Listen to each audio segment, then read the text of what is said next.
የሚል ጥያቄ በተደጋጋሚ ይነሳል። የኔ ተወዳጆች ሁላችሁም እንደው ተረጋግታችሁ በፍቅር ብታደምጡ ደስ ይለኛል። አንዳንድ ነገሮችን እንዴት ነው የምናደርገው? ለምሳሌ ትልቅ ሰው እንደሚጎርሰው ለህፃናት አናጎርስም አይደል? ስለዚህ ረዱና ሌሎች እህቶች ወንድሞች መረዳት በሚችሉት ልክ ለማስረዳት እንሞክራለን እና ምናልባት ደግሞ እንግዲህ እኛ እንደው ማስረዳት ከምንችለው በላይ ከሆነ ከኛ የተሻሉ ወንድሞች ስላሉ ከነሱ ጋር ደግሞ ቁጭ ብለን በደንብ እናወራበታለን። ከህፃናት ጥምቀት ጋር ተያይዞ በመጀመሪያ አንድ መረዳት ያለብን ነገር መጽሐፋችን እንደሚለው ያመነ የተጠመቀ ይድናል ነው። ኦኬ፣ ያመነ ከዛስ የተጠመቀ ይድናል። ስለዚህ ሰዎች በክርስቶስ ኢየሱስ ካመኑ በኋላ ጥምቀትን ይጠመቃሉ። ይሄ ቤተክርስቲያን ትምህርት ነው። ማመን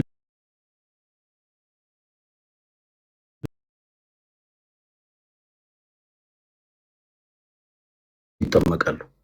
ወንዶች ህፃናት በ40 ቀናቸው፣ ሴቶች ደግሞ በ80 ቀን ይጠመቃሉ። ቁጥሩ በነገራችን ላይ ስናት ዶክትሪን ዶግም አይደለም። ሶስት ነገሮችን በጣም ለያይተሽ እንድትረጂ ይፈልጋሉ። ይሄ ዶግማ፣ ቀኖናና ትውፊት የምንለው ማለት ነው። እነዚህ ነገሮች ታውቂያቸዋለሽ ረዱ? ምናልባት ከዚህ በቀደም በስምሬት ተቋም ውስጥ አልፈሽ የምታውቂ ከሆነ ልትረጃቸው ትችያለሽ። ካልተረዳሹ ግን ምናልባት ዛሬም ቲክቶክ ለምሳሌ የጀመረ ሰው ሊኖር ስለሚችል ሶስቱን ነገሮች ለያይተን ለማስረዳት እንሞክር። ዶግማ የምንለው ጥንት የነበረ ዛሬም ያለ ወደፊትም የሚኖር የማይለወጥ ትምህርት ነው። እሺ፣ ዶግማ የምንለው ትምህርት የማይለወጥ ተለዋዋጭነት የማይኖረው ትምህርት ነው። ለምሳሌ እኛ በስላሴ እናምናለን። ስላሴ በአካል ስንት ነው ረዱ? አይ በአካል ሶስት ነው። ጎበዝ ልጅ።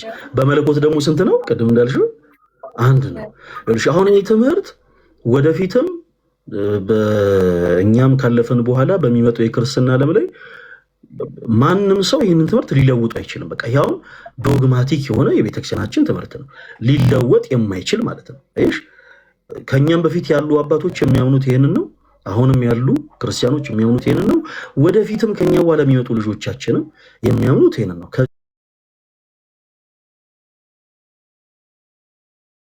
ከዚህ ውጪ ማንም ሰው ትምህርት ሊለውጥ አይችልም።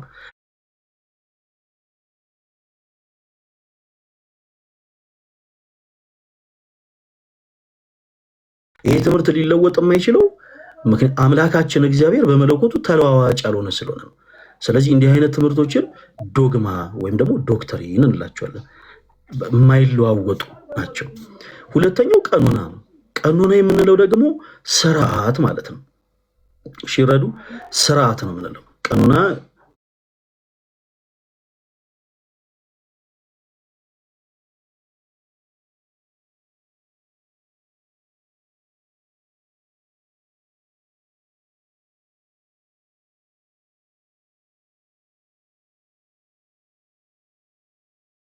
ኮንቴክስቱ ነገሮች ተለዋዋጭ ይሆናሉ። ትውፊት የምንለው ደግሞ ከቀደሙ አባቶቻችን መንፈሳዊ የሆነ ተረከብነው ነው። ለምሳሌ እኔ እና አንቺ ዛሬ ስንገኝ ነጠላ ለብሰናል። ይሄ ቅዱስ ትውፊት ይባላል። ሌሎችም በጣም ብዙ የምናነሳቸው ቅዱስ ትውፊቶች አሉ። አሁን ነገርን ሳናሰፋ ወደ ዋናው ሀሳብ ልመልስሽ።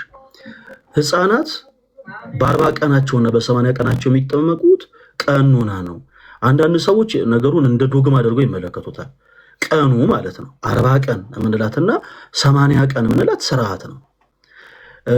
ህፃናት ድንገት ከታመሙ እነዚህ ቁጥሮች ሳይሞሉ ወንድ ከተወለደ 40 ቀን ሳይሞላው ሴትም ከተወለደች 80 ቀን ሳይሞላት ወዲያው ሊጠመቁም ይችላሉ። ግን ለምንድን ነው የሚጠመቁት ስንል ቤተክርስቲያን በጣም በምላት ሰዎችን በፍቅር የምታስተምርበትን አንድ ምሳሌ ልስጥሽ። ለምሳሌ አንቺ አሁን ያው ስላላገባሽ ልጅ ስላልወልሽ በአንቺ ቤተሰቦች ምሳሌ ልስጥሽ። የአንቺ ቤተሰቦች አንቺን ወልደው አንቺን ሲያሳድጉ ረዱ። ህፃን በነበርሽበት ሰዓት ስትታመሚ ሆድሽን ሊሆን ይችላል፣ ራስሽን ሊሆን ይችላል፣ እንደው አንድ አካልሽን ስትታመሚ ወዴት ነው ይዞሽ የሚሄዱት? ወደ ሐኪም ቤት አይደል? ወደ ሆስፒታል ይወስዱሻል። ፈቃድሽን ይጠይቃሉ ወደ ሆስፒታል ለመውሰድ። እሺ ከታመምሽ በኋላ ሆስፒታል ወስዶሽም ደግሞ አንቺን የሚያክምሽ ዶክተር አይ በቃ ከዚህ ነገር ትንሽ ጤናዋን መለስ እንዲልለት እንዲህ አይነት መድኃኒት ያስፈልጋታል ብሎ ለቤተሰቦችሽ ሪኮመንድ ሲያደርግ ቤተሰቦችሽ አሁንም ያንቺ ፈቃድ ይጠይቃሉ? ረዱ አይጠይቁ። እያንዳንዱ ፕሮቴስታንት የሆኑ ሰዎች በነገራችን ላይ ልጆቻቸውን ወደ ሆስፒታል ሲወስዱ ፈቃዳቸውን አይጠይቁ። አሁን ብዙ ጊዜ ፕሮቴስት የሚያደርጉ ሰዎች የሚቃወሙ ሰዎች የቤተክርስቲያንን ትምህርት እንዲሁ ሰዋዊ በሆነ ሎጂክ እንደሚነሱ የምትረዱት በዚህ ነው። ህፃናትን ክርስቲያን የሆኑ ቤተሰቦች ለምን ያስጠምቃሉ ከተባለ እነሱ ያገኙትን ጤና እነሱ ያገኙትን ደስታ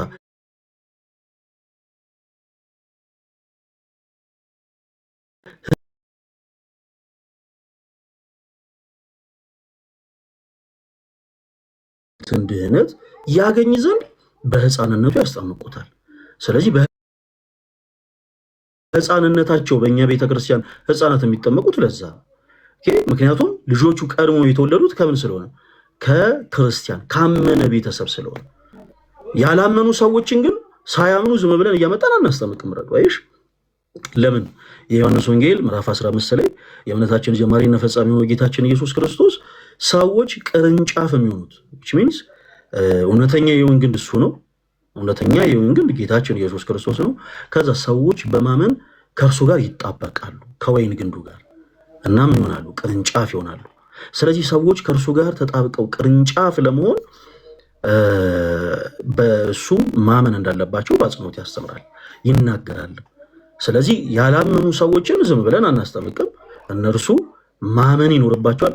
ካመነ ቤተሰብ የተወለደ ህፃን ልጅ ግን ቅድም እንዳልኳችሁ ቤተሰቦቹ እነሱ ያገኙትን ድህነት እነሱ የቀመሱትን ጤናማነት እንዲያገኝ ስለሚፈልጉ ኦፍኮርስ ያስጠምቁታል። ስለዚህ በህፃንነት ወንዶችም ሴቶችም በህፃንነታቸው ጥምቀትን የሚጠመቁት ለዛ ነው። ይሄ ምሳሌ እንደው ለብዙዎቻችሁ ጥሩ ምሳሌ እንደሚሆን ተስፋ አደርጋለሁ። እንቀጥል። ረዱ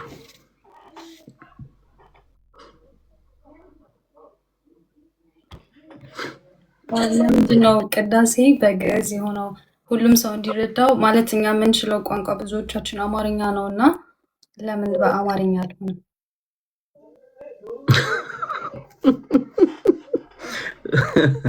እሺ ያው እንደዚህ አሁን ቅድም እንዳልኩሽ የቅዱስ ትውፊትና ከቀኖና ጋር ተያይዞ ሊነሱ የሚችሉ ነገሮች ናቸው። በነገራችን ላይ ቅዳሴ ከበፊትም ይዜም የነበረው በግዕዝ ነው። ቅዳሴ ይቀደስ የነበረው በግዕዝ ነው። ግዕዝ የሆነበት ትልቁ ምክንያት ምንድን ነው ቢባል እንደው አንዳንድ ሰዎች ከሌላ አንግል እንዳይረዱት ሁሉን ገዢ የሆነ ሀሳብ ለማንሳት ያክል የቤተ ክርስቲያን ሀብት ስለሆነ ነው። ይሄ የምንጠቀማቸው የአማርኛ ፊደላት በነገራችን ላይ የአማርኛ ፊደላት አይደሉም። ረዱ የአማርኛ ፊደላት አይደሉም። እነዚህ ሀ ሁ ሂ የምንላቸው ለሉሊ የምንላቸው በአጠቃላይ ፊደላቱ የግዕዝ ፊደላቶች ናቸው። የግዕዝ ፊደላቶች ናቸው፣ የአማርኛ ፊደላቶች አይደሉም። እና ለዚህ ቋንቋ ቤተክርስቲያን እናት ስለሆነች ቤተክርስቲያን ትገለገልበታለች። ከዛ ውጭ ግን ህዝብ መረዳት ያለበትን አንዳንድ ሀሳቦችን ግን በግዕዝ አይደለም የሚተላለፉት። ለምሳሌ ወንጌል ሲነበብ ወንጌል በአራቱም አቅጣጫ ይነበባል። በቅዳሴያችን ወቅት እንደምታውቂው ረዱ ካህኑ ንፍቅ ካህኑም ሊቀ ዲያቆኑም ንፍቅ ዲያቆኑም ወንጌልን ሲያነቡ በአራቱም አቅጣጫ ሲነበብ በግዕዝ ሳይሆን በአማርኛ እንዲነበብ ይደረጋል። ለምን? ያ ስብከት ለሰው መሰበክ ያለበት በሚሰሙ ቋንቋ መሆን ስላለበት ማለት ነው። ከዛ ውጭ ግን ያው አንዳንድ ጊዜ ስንፍናችን ስለሆነ ነው። እንዲህ ብዬ ላንሳው ምሳሌ ልስጥሽ። ሌላም አሁንም ቀላል የሆኑ ምሳሌዎችን ሲምፕል የሆኑ ምሳሌዎችን አነሳለሁ። ረዱ ያው እንደ አንቺ አይነት እህቶች ወንድሞች ሲመጡ ማውራት ያለብን ልክ እንደ እህት እንደ ወንድሞቻችን ነው። በሌላ አይነት ደግሞ ኢንቴንሽን የሚመጣን ሰው ደግሞ ማውራት ያለብን ልክ በመጣበት ኢንቴንሽን ነው። ለምሳሌ ረዱ አንቺ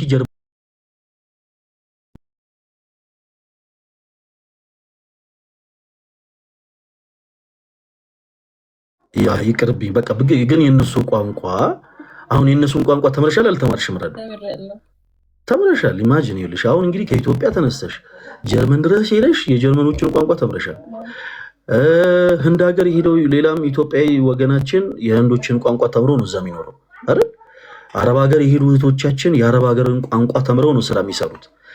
አይሽ የሰው ልጅ ለመስራት ለመለወጥ ለመማር ለማደግ የሄደበትን የተሰደደበትን ሀገር ቋንቋ ይማራል። ሰዎች ለምንድን ነው ወደ ቤተክርስቲያን ሲመጡ ግዕዝ ቋንቋ መማር የማይፈልጉት? ይሄ ስንፍናችን አይመስልሽም? ረዱ ይሄ የእኛ ስንፍና ነው። አየሽ፣ አንዳንድ ጊዜ እኛ ለእንጀራችን ብለን ለኑሯችን ብለን ውጭ ሀገር ድረስ ተሰደን የተለያዩ ቋንቋዎችን ስንለማመድ የተለያዩ ቋንቋዎችን ስንማር አሁን ኪዱ አንድ ያስተማረችን ጀርመንኛ ነበረ ኢሽሊቢዴሽ የሚል ማለት ነው። ምን ማለት እንደሆነ አላውቅም። እና አሁን እንዲህ አይነት ቋንቋዎችን እዛ ሀገር ድረስ ሰዎች ሄደው ተምረው አጥንተው ከሰው እየተግባቡበት ገንዘብ እያገኙበት ነው፣ ራሳቸውን እየለወጡበት ነው። እና ለምንድን ነው እኛ ክርስቲያኖች ወደ ቤተክርስቲያን ስንመጣ ለምንድን ነው ቤተክርስቲያንን ቋንቋ ማንማረው? ይሄ የኛ ድክመትና የኛ ስንፍና ነው። አሁን ብዙ ጊዜ ትውልዱ እንዲሁ በስሜቴነት ጠያቂ ትውልድ ስለሆነ ለምንድን ነው በግዕዝ ቋንቋ የሚቀደሰው ይላል እንጂ ቀደም እንዳልኩሽ ልክ ጀርመን ሀገር ሲሄድ ለምንድን ነው ጀርመንኛ የምትወሩት ይባላል እንዴ? አይባልም። ጀርመን ሀገር ሲሄድ እንዴ ለምንድን ነው እኛ በሚገባን ቋንቋ በአማርኛ ማታወሩት አይባልም። ጀርመን ሀገር ሲሄድ በጀርመንኛ አይደል? ወደ አውሮፓ ሲሄድ በእነሱ ቋንቋ፣ አረብ ሀገር የሄዱቶቻችን በአረብኛ ቋንቋ ሰርተው ለውጠው ነግደው አትርፈው ይመለሳሉ። ሰዎች ወደ ቤተክርስቲያንም ሲመጡ ደግሞ የቤተክርስቲያናቸውንማ ካልቸር ሊለምዱት ይገባል። ለምንድነው ግዕዝ ቋንቋ የምትናገሩት ማለት የለባቸውም። መጓጓት ይኖርብናል።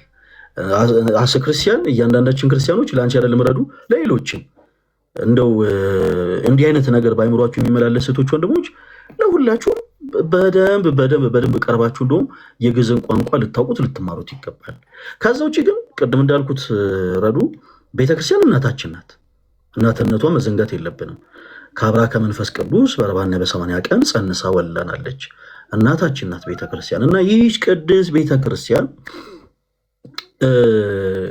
ለእኛ ለልጆቿ አብዝታ ታስባለች። መስማት ያለብንን መረዳት ያለብንን በተለይ ደግሞ ሕይወት የሆነውን የክርስቶስ ኢየሱስን ወንጌል በቋንቋችን እንድናደምጥ ይደረጋል። በነገራችን ላይ ለምሳሌ አዲስ አበባ እና በሰሜኑ ክፍል ወንጌሉ በአማርኛ በምንም ሊነበብ ይችላል። በሌሎች ቦታዎች ላይ ግን የተለያዩ ካህናት በየሀገሩ ቋንቋ ነው ወንጌሉ እንዲነበብ የሚያደርጉት፣ ሰው እንዲረዳ የሚያደርጉት። ስለዚህ እንትን ማለት ያለብንን ይሄ መስማት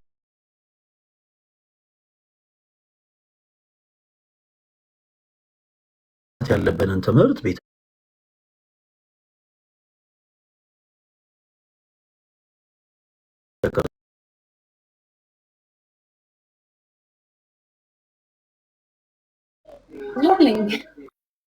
ወይኔ ጉዴ። እሺ እንቀጥል። እንትን የማውቀው ይመስለኛል የከበሮ፣ የሽብሸባ፣ የማጨብጨብ እና የጽናጽል ትርጉሙን ግን አላወኩም። የከበሮ፣ የሽብሸባ፣ የጭብጨባ ትርጉም ምንድን ነው? በጣም አሪፍ። በጣም የሚገርምሽ ነገር ረዱ ጥሩ ጥያቄ ነው ያነሳሽው። ብዙ ጊዜ ሰዎች ልብ የማይሉት ነገሮች ናቸው እነዚህ ነገሮች። በእኛ ቤተክርስቲያን ውስጥ በዘፈቀደ የሚደረግ ነገር እንደሌለ ማወቅ አለባችሁ። በእኛ ቤተክርስቲያን በጣም የሚገርመው ነገር ምንድን መሰለሽ? በዘፈቀደ የሚደረጉ ነገሮች የሉም። ለምሳሌ እግዚአብሔርን ለማመስገን ለጸሎት ሊሆን ይችላል፣ ለዝማሬ ሊሆን ይችላል። ስንነሳ በዘፈቀደ የምናደርጋቸው አክሽኖች እንኳን የሉንም። እንግዲህ ከኔ የበለጠ እነዚህን ነገሮች ማብራራት የሚችሉ አሉ። ቅድም እንዳልኩት ይሄ ስለ ከበሮ፣ ስለ ጽናጽል በደንብ በስፋት ማስረዳት ማብራራት የሚችሉ እህቶች ወንድሞች አሉ። አሁን ለምሳሌ እኔ 2 እህቶቼ የበገና መምህራኖች ናቸው። ከኔ የበለጠ ስለዛም መንፈሳዊ መሳሪያ በደንብ ማብራራት ይችላሉ። ግን እኔ የተረዳሁትን ያክል ልንገርሽ፣ ያው መነሻ ይሆናል ማለት ነው። ከዛ ያው እውቀትሽ እየሰፋ ይሄዳል። ከበሮ እንግዲህ ሁላችሁም ከተመለከታችሁት በአንደኛው ሳይድ በኩል ጠባብ ነው፣ በአንደኛው ሳይድ በኩል ደግሞ ሰፊ ነው እና በዙሪያው ላይ ከታችኛው ከጠባቡ ክፍል እስከ ሰፊው ክፍል ድረስ ደግሞ የተቀመጡ የተጠፈሩ ደግሞ ጠፈሮች በቆዳ የተሰሩ ገመዶች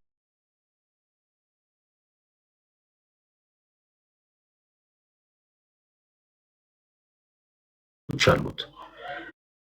ያ ብቻ አይደለም። ከጠፍሩ ስር ያለው ጨርቅ በአጠቃላይ ቀይ ግምጃ የለበሰ ነው። አንዳንድ ጊዜ የተለያዩ ቦታዎች ላይ ያው ፕሮግራምን ከማሳመር አንጻር አንዳንድ እህቶች ወንድሞች ሳያውቁ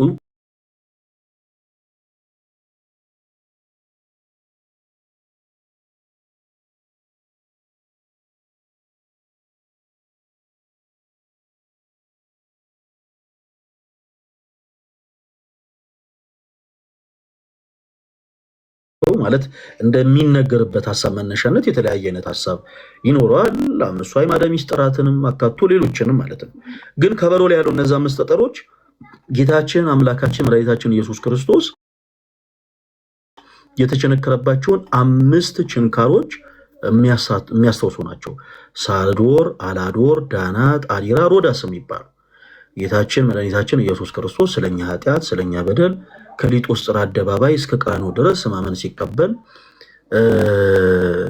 በዝማሬው ከሕማሙ ጋር እንድንተባበር ቅዱሳን አባቶቻችን ያስቀመጡልን ስርዓት ነው እና በመስቀል ችንካር ሲቸነከር 5 ችንካሮችን ተቸንክሯል ጌታችን ኢየሱስ ክርስቶስ እና እነዛ 5 ጠጠሮች የሚያሳዩት ረዱ እነዛን 5 ችንካሮች 5ቱ ቅንዋተ መስቀሎችን እነዚህ ሳዶር፣ አላዶር፣ ዳናት፣ አዲራ፣ ሮዳስ ይባላሉ።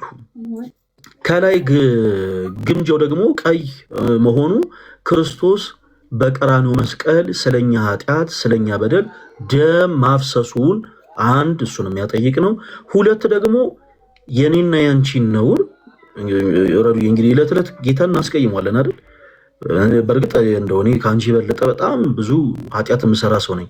በጣም ክርስቶስን እበድለዋለሁ። ግን አነሰም በዛም የምንሰራውን ኃጢአትና በደል ይኸውልሽ እንደዚህ በነጠላ ሊሸፍንልን ጌታችን ኢየሱስ ክርስቶስ እርቃኑን ስለኛ ተሰቅሏል።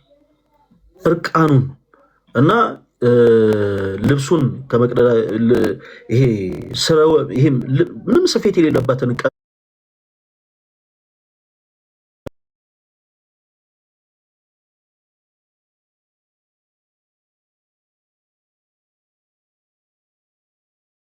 ህሊናችን ከክርስቶስ ሕማም ጋር እንዲተባበር ቀደም እንዳልኩሽ ቅዱሳን አባቶቻችን ያስቀመጡት ስርዓት ነው እና ከበሯችን በአጠቃላይ ዙሪያው የሚለብሰው ጨርቅ በአጠቃላይ ቀይ ነው።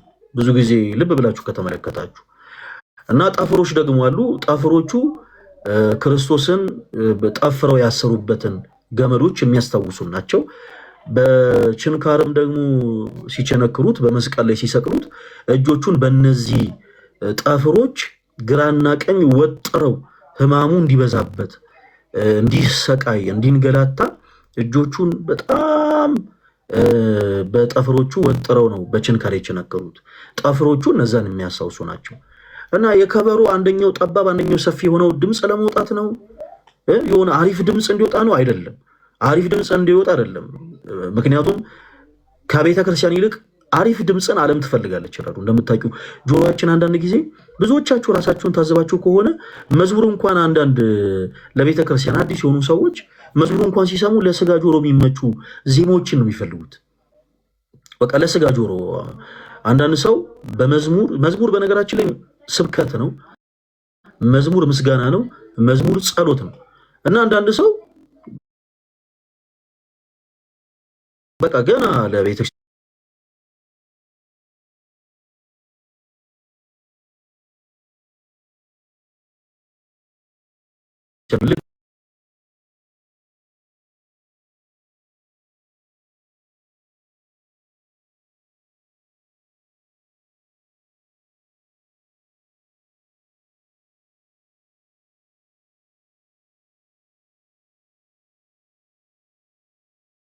ጠባቡ የትፍሴትን የስጋን ሰፊው ደግሞ የመለኮትን ምሳሌ የሚያሳይ ነው። ክርስቶስ እንደምታውቂው ረዱ እርሱ ፍጹም አምላክ ፍጹም ደግሞ ሰው ነው። የቤተክርስቲያናችን ሊቅ ቅዱስ ቄርሎስ ምን ይላል መሰለሽ? ብረትን አግላችሁ ወደ እሳት ክተቱት፣ ብረትን ወደ እሳት ክተቱት። ያ የጋለ ብረት ከዛ እሳት ከወጣ በኋላ ብረት ብቻ ይሆናል እንዴ? ረዱ አይደለም አይደል? እሳትም ጭምር ነው። ክርስቶስ እርሱ በእግዚአብሔርና በሰው መካከለኛ ያለ መካከለኛ ፍጹም አምላክ ፍጹም ሰው የሆነ ጌታ ነው። እና ከበሯችን ያንን የሚሰብክ ነው። በአንድ በኩል ጠባብ የሆነው ስጋን የሚያጠይቅ ነው፣ ሰፊው ደግሞ መለኮትን የሚያሳይ ነው። ጽናጽል ላይ ስንመለስ ደግሞ ጽናጽል፣ የትኛውም ጽናጽል ላይ ሆን ብላችሁ በየደብራችሁ ባላችሁበት ቦታ ጽናጽሎቻችሁን በቃ ከየትም ቦታ ፈልጋችሁ ተመልከቱ። በውስጣቸው ጽናጽልም ጭምር 5 እንትኖች ነው ያሉት። ሲገለገሉባቸው ከተመለከታችሁ ከሆነ 5 ምን እንደሚባሉ አላቅም፣ 5 እንትኖች አሉ። ግን ብቻ እነዛ ቀደም እንዳልኳችሁ የሚያሳዩት 5ቱ አዕማደ ምስጢራትን የቤተክርስቲያን አዕማዶች ናቸው። ሁለተኛ ደግሞ 5ቱን የጌታችን የኢየሱስ ክርስቶስን ደግሞ ቅንዋተ መስቀሎችን የሚያስታውሱን እንድናስብ ወደ ሕማሙ እንድንጠጋ የሚያደርጉ ናቸው። ሌላ ያነሳሽው ረዱ ምንድነው? ሽብሻቦና ጭብጨባ ምንድነው? ሽብሻቦና ጭብጨባ ምንድነው? ይህንን በደንብ በስፋት ልንገራችሁ። ቤተክርስቲያን ረዱ ይኸውልሽ በሁሉም ቋንቋ ወንጌልን ትሰብካለች። ኦርቶዶክስ ቅድስት ቤተክርስቲያናችን በሁሉም ቋንቋ ወንጌልን ትሰብካለች። ቋንቋ በ3 ይከፈላል። በየትኛውም ባላችሁበት ዓለም የቋንቋ ሌክቸሮች ጋር ሄዳችሁ መጠየቅ ትችላላችሁ። ቋንቋ በ3 ይከፈላል።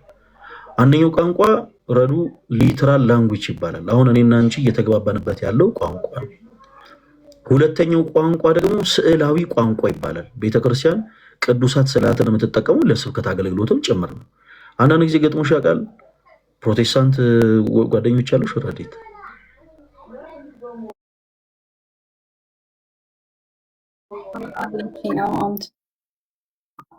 አለችሽ? ስዕል በቃ ትክክል አይደለም ምናምን ብላሽ ታውቃለች? ስለ ሃይማኖታዊ ተነማይቀር ኦኬ፣ አይቀሰውለን እናወራታለን። ታስታውቂናለሽ። የምትወጃት ጓደኛሽንማ ቤተክርስቲያን ዲስከቨር እንድታደርግ ማድረግ አለብሽ። እና አንዳንድ ጊዜ ካለማወቅ አንዳንድ ሰዎች ስዕላት ሌላ አይነት አረዳድ ለራሳቸው ይፈጥራሉ። ስዕላት የቤተክርስቲያን ልሳኖች ናቸው። እሺ ይረዱ፣ የቤተክርስቲያን ልሳኖች፣ ቤተክርስቲያን ወንጌልን የምትሰብክባቸው ቋንቋዎቿ ናቸው። ሁለተኛው ቋንቋ ስዕላዊ ቋንቋ ነው። እንደውም በመዋለ ሕፃናትም እኛ አልደረስንበትም እንጂ ከኛ ኋላ የተፈጠሩ ሕፃናት በመዋለ ሕፃናት ሲማሩ ብዙ ትምህርቶች የሚማሩት በስዕላዊ መግለጫ ነው አይደል? ኤፎር አፕል የሚለውን እንዲረዱ ከኤ ፊደል አጠገብ የአፕል ስዕል ይሳላል። ቢፎር ቦል የሚለውን እንዲያውቁ ከቢ ፊደል አጠገብ የኳስ ስዕል ይሳላል። እና ስዕላት ቋንቋዎች ናቸው። ሶስተኛው ቋንቋ የምልክት ቋንቋ ነው። የምልክት ቋንቋ በጣም ቤተክርስቲያናችን የምትለየው በነገራችን ላይ በዚህ የምልክት ቋንቋ። ለምሳሌ እኔና አንቺ ዛሬ አሁን ከቅዳሴ መልስ ላይቭ ስንገናኝ ምን ለብሰናል? ሁለታችን ነጠላ ይሲ ነጠላችን ጥለቱ ለውበት ነው ባይዘወይ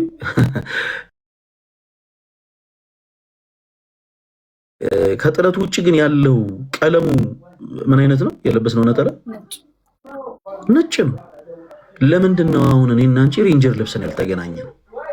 ለምንድን ነው ነጭ የለበስነው? አይሽ ቤተክርስቲያን ለየት የሚያደርጋት በጣም በጣም በጣም አስደናቂ ነገሮች አሉ። ቀደም እንዳልኩት ቤተክርስቲያን በምልክት ቋንቋ ወንጌል ትሰብካለች። ወደ ቀደሙ ነጥብ እመጣለሽ። ለምሳሌ ምናሸበሽበው ለምንድን ነው? ምናጨበጭበው ለምንድን ነው ስንል ከክርስቶስ ሕማም ጋር እየተባበረ ነው። እኛ ለአምልኮ ሰይጣናዊ ጭፈራን አንጨፍርም። ኢየሱስን እናመልካለን ብለን አስረሽምቹ የለም እኛ ጋር። ይሄ በቃ አይምሮውን ምናልባት የለቀቀ ሰው ካልሆነ በስተቀር በእኛ ቤተክርስቲያን እንዲህ አይነት አምልኮ ለእግዚአብሔር አይቀርም። እንዲህ አይነት አምልኮ ይቻላል መሳክ፣ ችግር የለው። እንዲህ አይነት አምልኮ ለእግዚአብሔር አይቀርም። ኦኬ፣ ስንዘምር ምን እናደርጋለን? ለምሳሌ አሁን አንቺ የከፈትሽው የዲያቆን ዘማሪ አቤል መክብብ መዝሙር ነው እና መዝሙሩን ኢቭን ዘማሪው ራሱ ሲጀምር እጆቹን እያሸበሸበ ይጀምራል። ለምን ነው የምናሸበሽበው?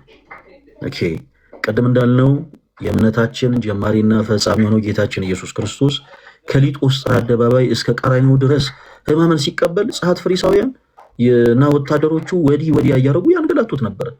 ሊወድቁ ያሉትን የሚገመገሙትን የሚደግፍ ጌታ በሰዎች ወዲያ ወዲህ የተደረገ ተንገላቷል። ስለኔና ስለአንቺ ኃጢአት፣ ስለሌሎችም ኃጢአት ጭምር። ስለዚህ ከሕማሙ ጋር ስንተባበር እጆቻችን እናሸበሽባለን።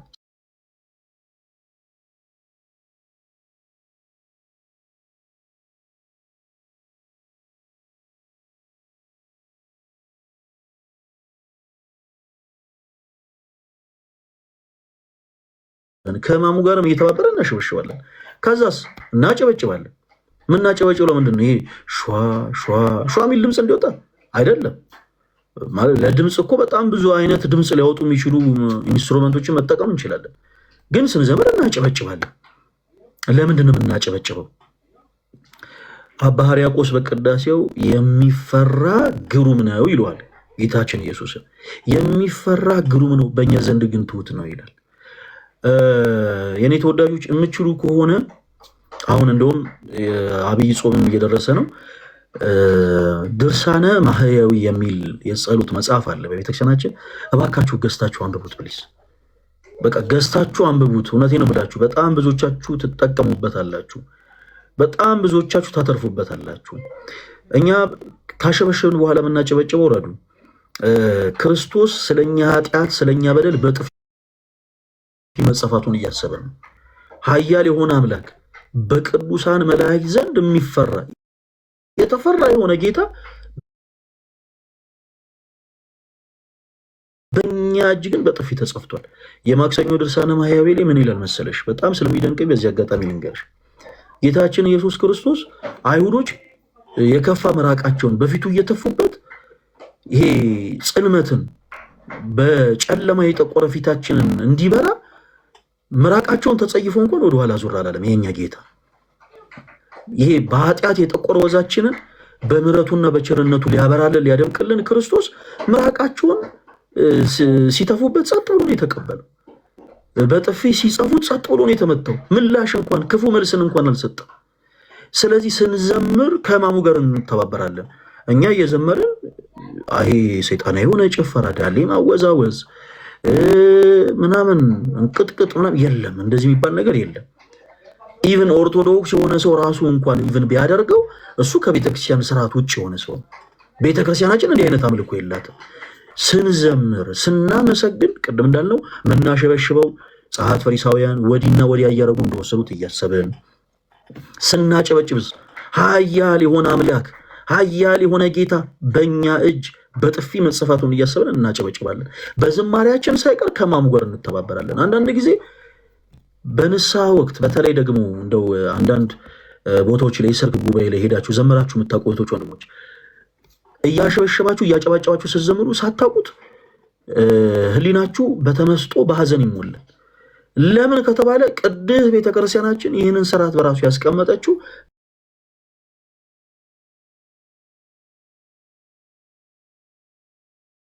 ብራንድ የሆኑ ልብሶች ለብሰን አልተገናኝ። ቤተክርስቲያን ለምን እንደውም ከብራንድ ካምፓኒዎች ጋር ተፈራርማ እያንዳንዱ አማኝ ለምን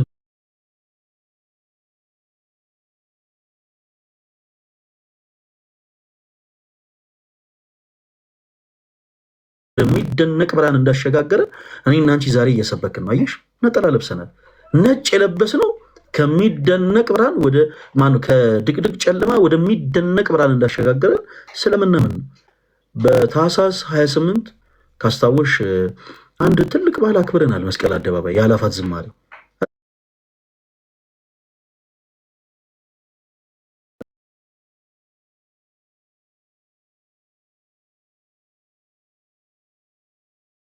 በጣም ደስ ይል ነበረ። ያ ሁሉ ክርስቲያን ይኸውልሽ ከተሰበሰበ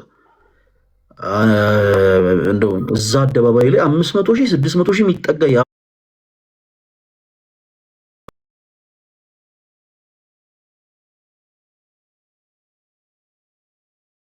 ለማሳየት አይደለም መሰባሰባችን፣ ብዛትን ለማሳየት አይደለም መሰባሰባችን። ማንን ለማምለክ ነው? ክርስቶስ ኢየሱስን ለማምለክ ነው። ስንሰባሰብ ደግሞ እንደሆኑ አካላት እኛ ቁጥራችን እዚህ ደርሷል ብለን አካኪ ዘረፍ ልንል የሆነ ነገር እንደው ለመናገር ብለን ሳይሆን ክርስቶስን በምልክትም ጭምር ልንሰብክ ነው። በዝማሬ በአንደበታችን እያመሰገንን እየሰበክነው ነው። አዎ ነጭም ለብሰን ደግሞ በቦታው ተገኝተናል። ነጭ ለብሰን የተገኘነው ለምንድን ነው? ምክንያቱም ከድቅድቅ ጨለማ ወደሚደነቅ ብርሃን ያሸጋገረን የእምነታችን ጀማሪና ፈጻሚ የሆነ ጌታችን ኢየሱስ ክርስቶስ ስለሆነ ነው። እንቀጥል። ኦኬ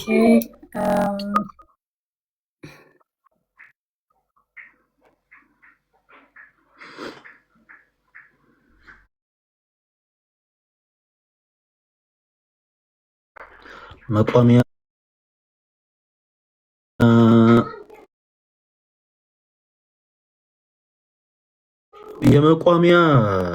የመቋሚያን ሀሳብም ልንገራችሁ።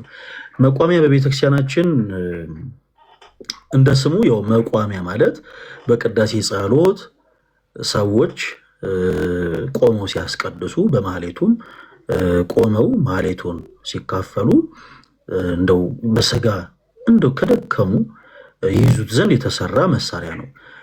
በቤተክርስቲያናችን በማህሌት አገልግሎት ሰፊ አገልግሎት አለው። መቋሚያ ያ ብቻ አይደለም፣ ሰፊ አገልግሎት አለው።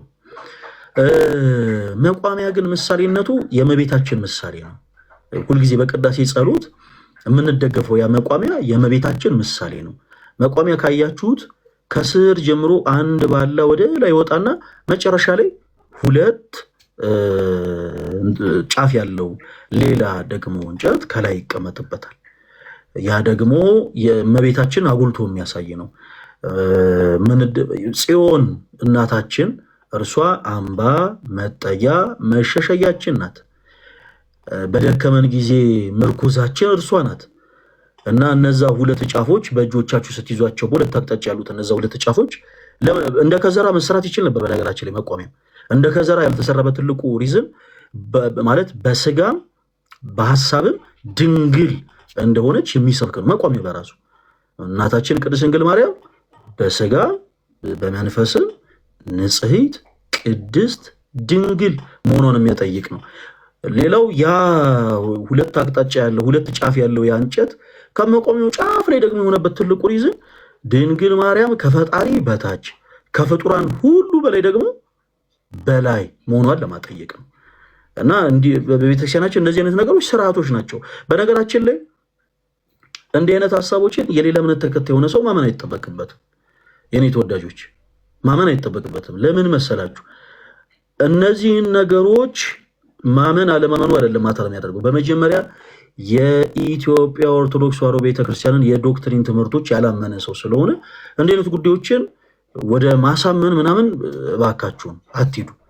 ለምሳሌ በቤተክርስቲያን የሚደረጉ ተአምራቶች አሉ አይደል? ለምሳሌ አሁን ረዲት አንቺ በቤቶች መቼም እግዚአብሔር ድንቅ ተአምርን አድርጎልሻል። ያ ተአምር ከአይምሮ በላይ ነው አይደል? ከአይምሮ በላይ ማለት ሰዎች አስበው ካልኩሌት አድርገው ደምረው እኩል ይሆናል ብለው ሊያመጡት የማይችሉት ውጤት ነው። እንዲህ አይነት ነገሮች ላመኑ ሰዎች የሚሆን ነው፣ ላመኑ ሰዎች የሚከናወን ነው። ስርዓቱም የተቀመጠው ለሚያምኑ ሰዎች እንጂ ላላመኑ ሰዎች አይደለም። ስለዚህ ለጊዜው አሁን ያላመኑ ሰዎች ሲሰሙት ምን ማለት ነው ምናምን ሊሉ ይችላሉ።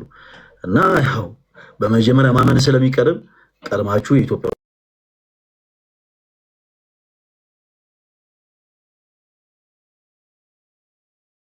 ኦርቶዶክስ ተዋሕዶ ቤተክርስቲያን ትምህርት ታውቁ ብትረዱ መልካም ነው። ወደ ቀጣዩ ሀሳብ እንሂድ። እኔ በጣም የምጠይቅሽ ጥያቄ አለ። ስጨርሽ ጨረስኩ በይኝ። እኔ ቸኩያለሁ አንቺን ለመጠየቅ። ኦኬ ያኔ ማለት ይሄ የራሴ ጥያቄ ነው። እኔ አሁን ውጭ ነው የምኖረው እና እንደዚህ ብዙ ሰው አያለው እና እንትናቸውም ይሄ አለ አይደለ የተለያዩ አይነት ሰዎች ነው እዚህ ሀገር የሚኖሩት እንደምታውቁት እና ከኛ በመንፈሳዊም ቢሆን በባህልም ቢሆን ያፈነገጡ ነገሮች ነው ያሉት። ግን እዚህ ስላደግኩኝና የሆነ ህይወቴ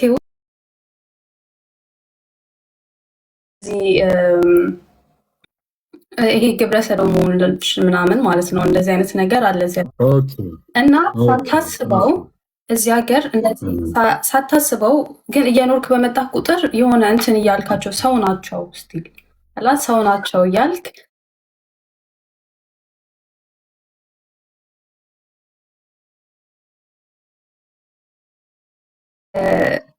ክርስቲያን ኦርቶዶክስ ነኝ ማለት በእድል ነው እዚህ ላይ እንትን ያልኩት። እነሱ ግን ይህን እድል አላገኙም እና ይሄ እንትን እላለሁ ውይ ስለማያውቁ ነው ምናምን እያልኩኝ ይሄ ሳታስበው የምታዝንላቸው ነገር አለ እንደዛ እና ይሄ ኃጢአት ነው ወይ? እሺ መልካም ረዱ። ለእነሱ ማዘን ኃጢአት አይደለም። አንድ ነገር ግን ማወቅ አለብን። አሁን አንቺ ባለሽበት ዓለም ብቻ ሳይሆን በተለያዩ ዓለም ሀገራት ከአይምሮ በላይ የሆኑ ልምምድ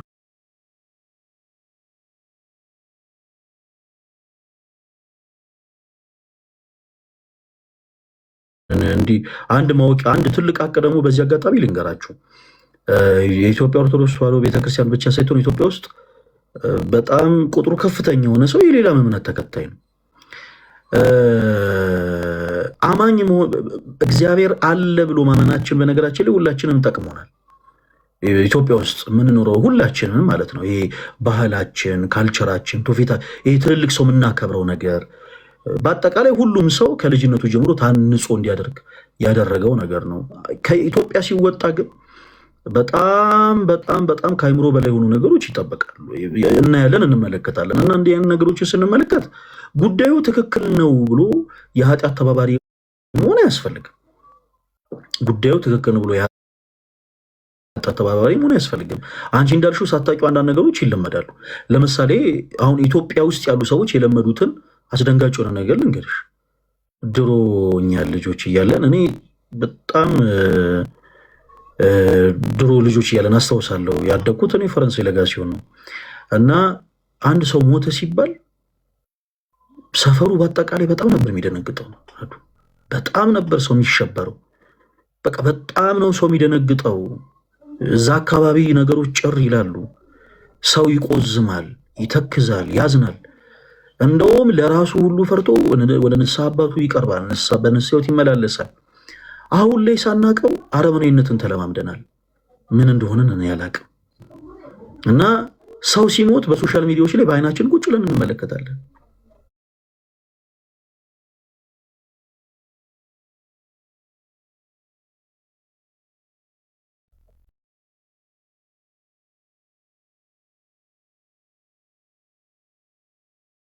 አንዳንድ ጊዜ ሶሻል ሚዲያ ራሱን የቻለ ደግሞ መጥፎ የሆነ ገጽታ አለው። ሰዎች ቁጭ ብለው ሰው ሲሰቃይ ቁጭ ብሎ ማየትን እንደ መዝናኛ አድርገው እየተመለከቱት ነው እና ሳናቀው አረመኔነትን እየተለማመድን ነው ማለት ነው።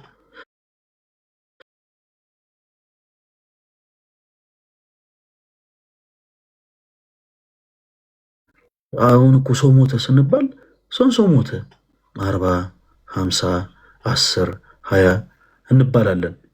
አይ ምናምን ብለን እናልፈዋለን። እና ሪከርድ ተደርጎ ስላለ ሰርች አድርጋችሁ ይመጣላችኋል። የአንዲት ቅድስት እናትን ታሪክ ልንገራችሁ። ቅድስት እንባ መሪና ትባላለች። እና ይህች ቅድስት እናት ክርስቲያን ከሆኑ ቤተሰቦቿ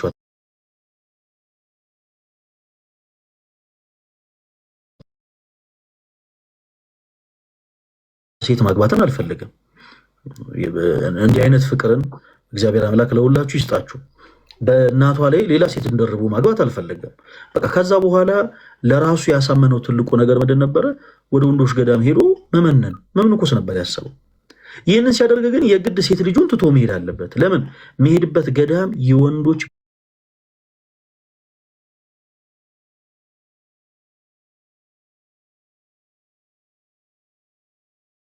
አንድ ዘዴን ፈጠረ። ያ ደግሞ ምንድነው? እሷን ልክ እንደ ወንድ የወንድ ልብስ አልብሶ ወደ ወንዶች ገዳም ይዟት ሄደ። እሷም በልጅነት እድሜዋ እንድትመነኩስ ማለት ነው። እና የወንዶች ገዳም ነው። ቅድስት እንባ መሪና እዛ ውስጥ ያሉ መነኮሳት በአጠቃላይ ወንድ እንደሆነች ነው የሚያውቁት። እና ከአባቷ ጋር መጣች፣ መነኮሰች። አባቷ ረዥም ጊዜ በቅድስና ሕይወት ክርስቶስን አገልግሎ ከዚህ ድካም አረፈ እና እሷ ወጣት ሆነች። እንግዲህ ገዳም ውስጥ ያሉ ሰዎች በአጠቃላይ እሷ ወንድ መነኩሴ እንደሆነች ነው የሚያውቁት። ሁሉም ሰው አባታችን እንዴት አሉ እያለ ነው እርሷን የሚያናግራት።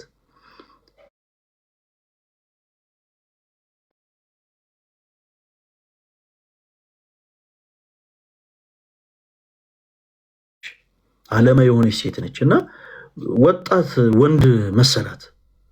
እንግዲህ ሰው ቅድም እንዳልኳቸው ይሳሳታል፣ በጣም በብዙ አይነት ነገር ይወድቃል። እና ወንድ ወጣት መነኩሴ መሰላትና ከአንተ ጋር እንደው በስጋ መውደቅ እፈልጋለሁ ብላ ሀሳቧን ታጋራለች። ቅድስት እንባ መሪና ግን አይሆንም ብላ ወደ ገዳሙ ትመለሳለች። እና ያቺ ሴት በጣም በእልህ በቅናት መጥፎ ነገሮችን ታስብ ነበረ።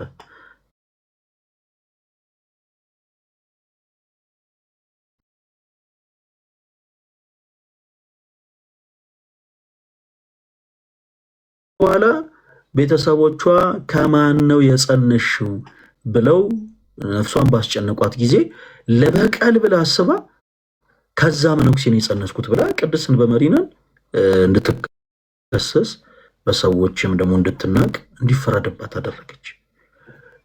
ይኸውልሽ እኔና አንቺ ረዱ በቃ ክርስቲያን የሆነው ክርስቶስን ለመምሰል ነው። ክርስቶስ ከሊጦስጥራ አደባባይ እስከ ቀራንዮ ድረስ ብዙ ሕማምን ሲቀበል ፍጥረቶቹ ሆነን ሳለን ማለት ነው ሁላችንንም አላጠፋን። በቃ በፍቅሩ በምህረቱ በቸርነቱ መለሰን እንጂ ቅዱሳኖችም ቅዱሳን አባቶቻችን ቅዱሳን እናቶቻችን ልክ የቅድስና ሕይወትን ሲጀምሩ ክርስቶስን ወደ መምሰል ነው የሚሸጋገሩት። ክርስቶስን ወደ መምሰል እና ቅድስት በመሪና ሴት ሆና ሳለ የእሷ ቤተሰቦች ሌሎች መነኮሳት በአጠቃላይ አንተ ምን አይነት ዘመኝ መነኩሴ ነህ? እንዴት ከሴት ጋር እንዲህ በስጋ ፍትወት ትወርቃለህ? ብለው ሁሉም ከሰሷት። በስተመጨረሻ እጅግ በጣም አዘነች እና ቅጣት መቀጣት ይኖርበታል የመነኩሴ ተብሎ ምን ተፈረደበት? ከዚች ሴት ሕፃኑ ልጅ ሲወለድ ያንን ሕፃን ማሳደግ አለበት። አባት ስለሆነ እንግዲህ ኢማጂን ሴት እንደሆነች አያውቁም። አባት ስለሆነ ያንን ሕፃን ማሳደግ አለበት ብለው ልጅ እንድትወልድ አምጥተው ለቅድስት በመሪና ሰጥቷት ከገዳም አባረሯት እና ከገዳም ወጥታ እሷ የቅድስና ሕይወቷ ሳይቋረጥ ክርስቶስ ኢየሱስን ማምለኳ ሳይቋረጥ በተጋድሎ በንጽህና እየኖረች ያንን ሕፃን ልጅ እንደምንም ታግል አሳደገች። በስተመጨረሻ ያም ሕፃን ልጅ ያደግና የምንኩስና ሕይወትን ይጀምራል። እሷን ያገለግላል። ከረዥም ጊዜ በኋላ ከረዥም ተጋድሎ በኋላ ረዱ ቅድስት በመሪና ከዚህ ዓለም ድካም እሷም ወደ ማይጸየፋት ወደ ሚናፍቃት ጌታዋ ወደ ክርስቶስ ኢየሱስ ትሄዳለች። በዚህ ጊዜ ስርዓት አለ። ያው ሰው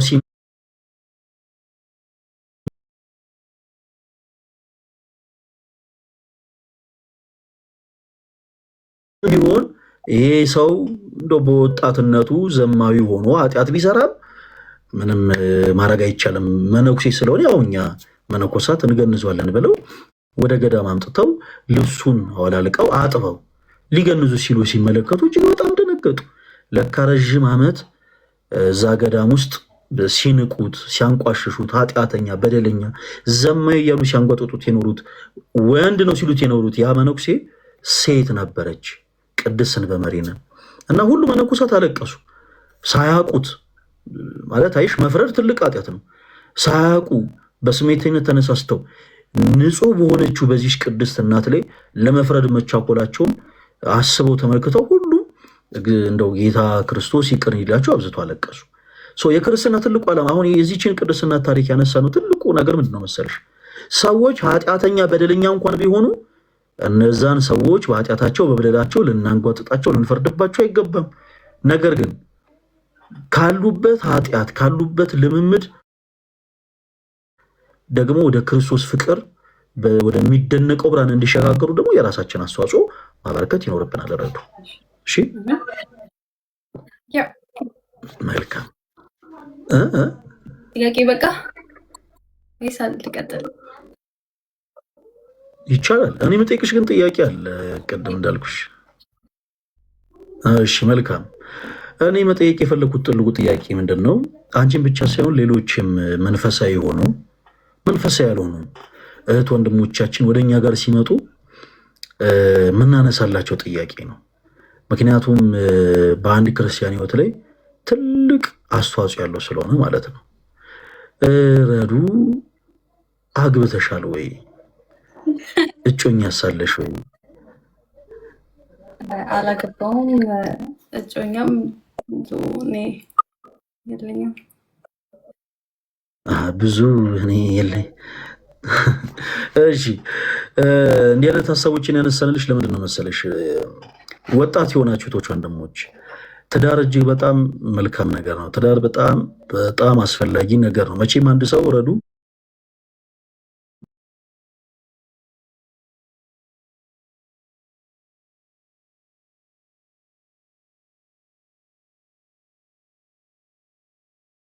አንደኛው የጀንደረባነት ህይወት ነው። ነው። ራሱን የክርስቶስ ሙሽራ አድርጎ በምንኩስና ሕግ የሚኖርበት ህይወት ነው። የብቸኝነት ህይወት አይባልም። በነገራችን ላይ ምንኩስና ህይወት ራሳቸውን የክርስቶስ ኢየሱስ ሙሽራ አድርገው ነው የሚኖሩት። ሁለተኛው ደግሞ ቀዳሚቷ ሕግ ነች። እሷም ደግሞ ትዳር ነች እና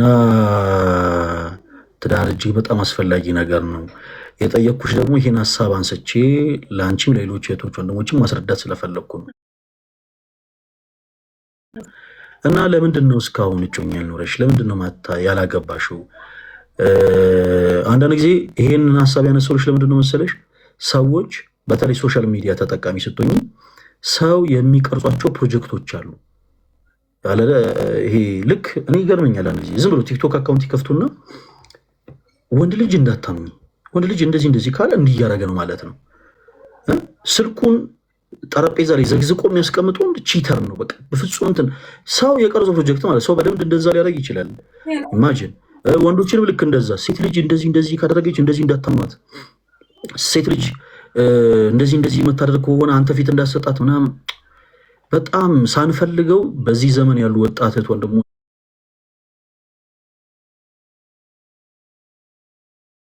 በጣም ርቀው ሄዶ በቃ ሰው በቀረጸው ፕሮጀክት ውስጥ ታስረዋል። እና ለምንድን ነው እስካሁን ጮኛ ሊያሽው? ለምንድን ነው ያላገባሽው?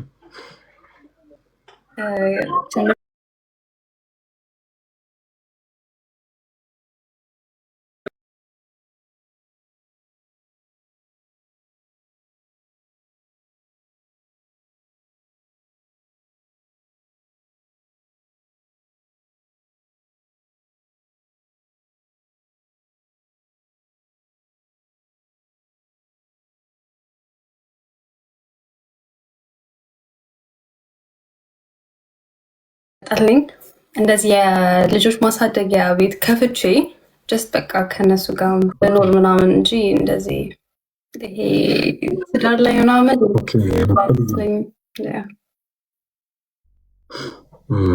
ምን አለ መሰለሽ ረዱ፣ በዚህ አጋጣሚ እኔ አይ ቲንክ እግዚአብሔር እንደው ከፈቀደ ከ2 ዓመት ምናምን በኋላ አገባለሁ ብዬ አስባለሁ። እጅግ በጣም መወዳት እጮኛለችኝ።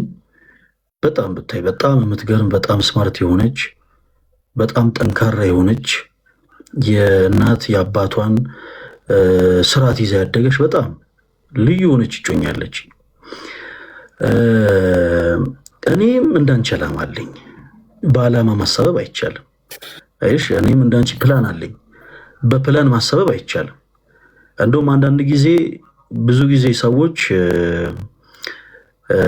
እንደው ትዳር መቼ ነው የምታገባው ሲባሉ በተለይ ወንዶች ላይ በርደን ስላለ ይሄ ያለ አይደለ እንደው የማስተዳዳሩ የሆነ የማኖሩ ግዴታው እነሱ ላይ ስለሚጣል አረቢያን ሰኔ ይሄን ያክል ንብረት ይኖረኝና ምናምን ይላል ሰው።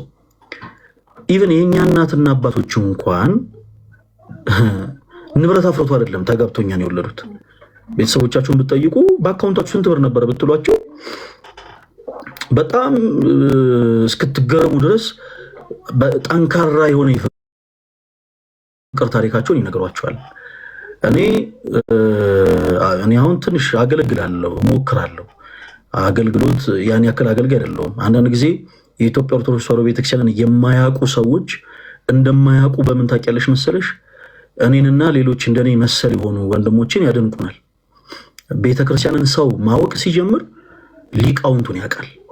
እኛ እንዲሁ በመንፈሴ ቀናት ወደ ሶሻል ሚዲያ መተን ቤተክርስቲያን የማታሰበውን ታስተምራለች የማትለውን ትላለች የሚሉ ሰዎችን የለም። እኛ ቤተክርስቲያን ይህን ታስተምራለች የምንል ሰዎች እንጂ ያክል መንፈሳዊ አገልጋዮች አይደለም። በጣም ብዙ ድክመቶች ያሉብን ረዱ። ግን በዚህ እንኳን ይህችም አገልግሎት ተብላ ማለት ነው፣ በዚህ እንኳን አገልግሎት ላይ ብዙ ፈተናዎች አሉ። ከእንደዚህ አይነት ፈተና ደግሞ ለመራቅ የግድ ትዳር መሰረታዊ ነገር ነው። እኔ ቅድም እንዳልኳችሁ እጮኛለች በጣም ተወዳጅ፣ በጣም እኔ ልነግራችሁ አልችልም። እውነት በስማ በጣም ግሩም ሴት ነች። በጣም ትሁት ሴት ነች። ቁጣን የምታበርድ ሴት ነች። ሐዘንን፣ ጭንቀትን በቃ በጣም በተወሰኑ ቃላቶች ከውስጥ እንዲጠፉ ማድረግ የምትችል ሴት ነች። የምወዳት የኪዳነ ምሕረት ስጦታ ነች ያቺ ሴት።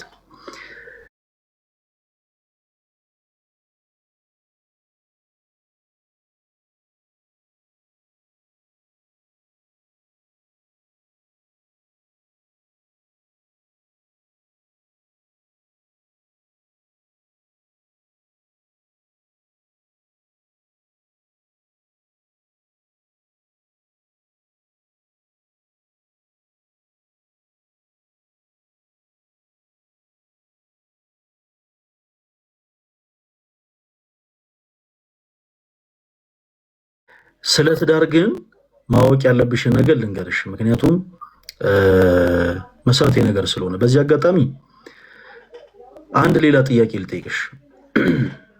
ገንዘብ ሴፍ ታደርጊያለሽ? ረዱ ልጀምር ነው አላረግም። ግን ቋሚ የሆነ ገንዘብ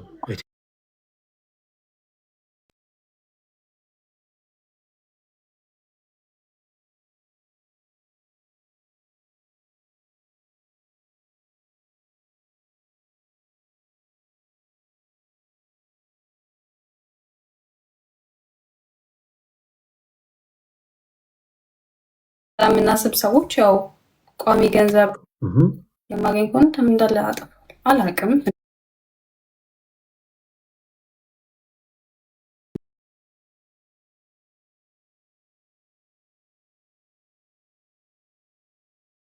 ማግባት አንፈልግም የሚሉ ሰዎች ወጣት የሆኑ እህት ወንድሞቻችንን ብንጠይቃቸው ገንዘብ ላይ አዎ ሴቭ እናደርጋለን ነው መልሳቸው። ለምንድን ነው ሴቭ የምታደርጉት?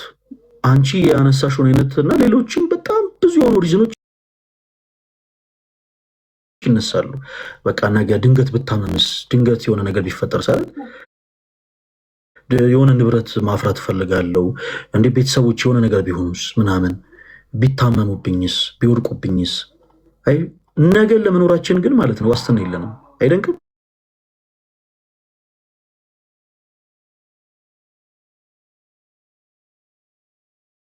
ስለሚያስፈልግሽ አይደለም የምትቆጥቢው። ዛሬ ላይ አልፈለግሽው ነገን አስበሽ ነው የምትቆጥቢው። በዚህ አጋጣሚ የትኛውም እምነት ተከታይ ብትሆኑ እህቶች፣ ወንድሞች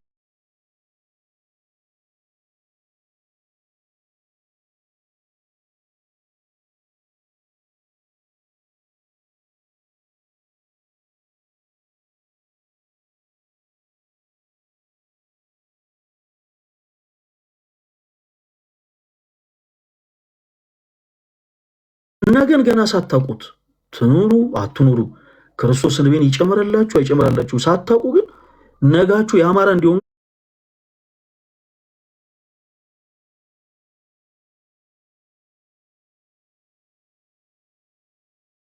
አይችልም።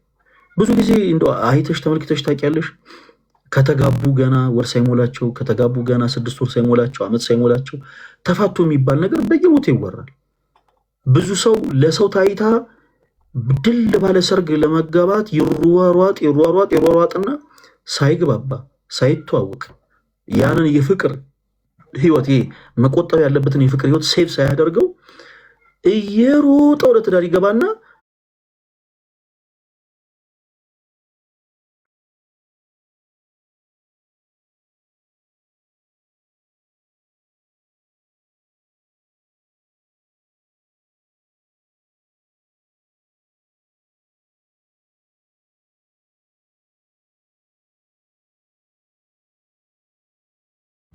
እንዲህ ምናምን እያሉ መውረድ ግን አይደለም።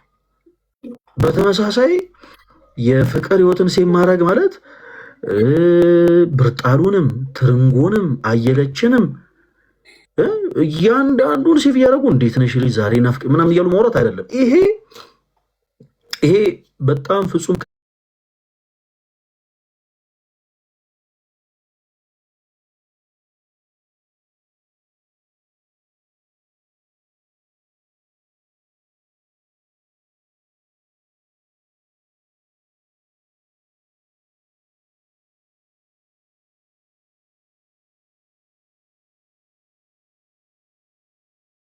ቢዝነሳቸው ያን ያክል ስኬታማ ይሆን።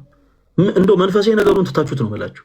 መንፈሳዊ ነገሩን ትታችሁት ይሄ መንፈሳዊ የሆነ ውጤቱን ረስታችሁት እንደው ዓለማዊ ነገር እንኳን ብናስብ ትዳር የሌላቸው ቢዝነስ ያላቸው ሰዎች ያን ያክል ስኬታማ ሊሆኑ ይችላሉ። ይህ ብቻ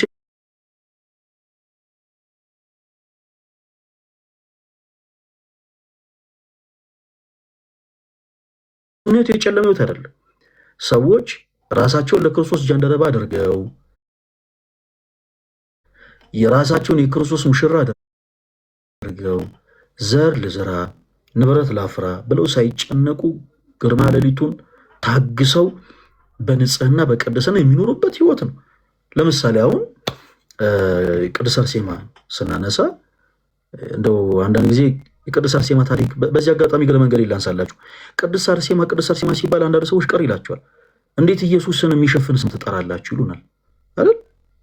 እንዴት አርሴማ ትላላችሁ ይባላል። በቤተክርስቲያን የቅዱሳን ሰዎች ገድል የሚነገረው በነገራችን ላይ ክርስቶስን ለመሸፈን ሳይሆን በእነሱ ሕይወት የከበረውን ክርስቶስን ለማጉላትና ለማሳየት ነው። ለምሳሌ የሐዋርያት ሥራ መጽሐፍ ላይ ኢየሱስ የሚለው ስም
ሊዮ የተፈጠሩ ፍጥረታቶች አሉ። በነቢብ የተፈጠሩ ፍጥረታቶች አሉ። በመናገር ብርሃንን ለምሳሌ ብርሃን ይሁን ሲል እግዚአብሔር ብርሃን ሆነ ይላል። በእጆቹ የተፈጠረው ግን ብቸኛ ፍጥረት የአዳም ልጅ ብቻ።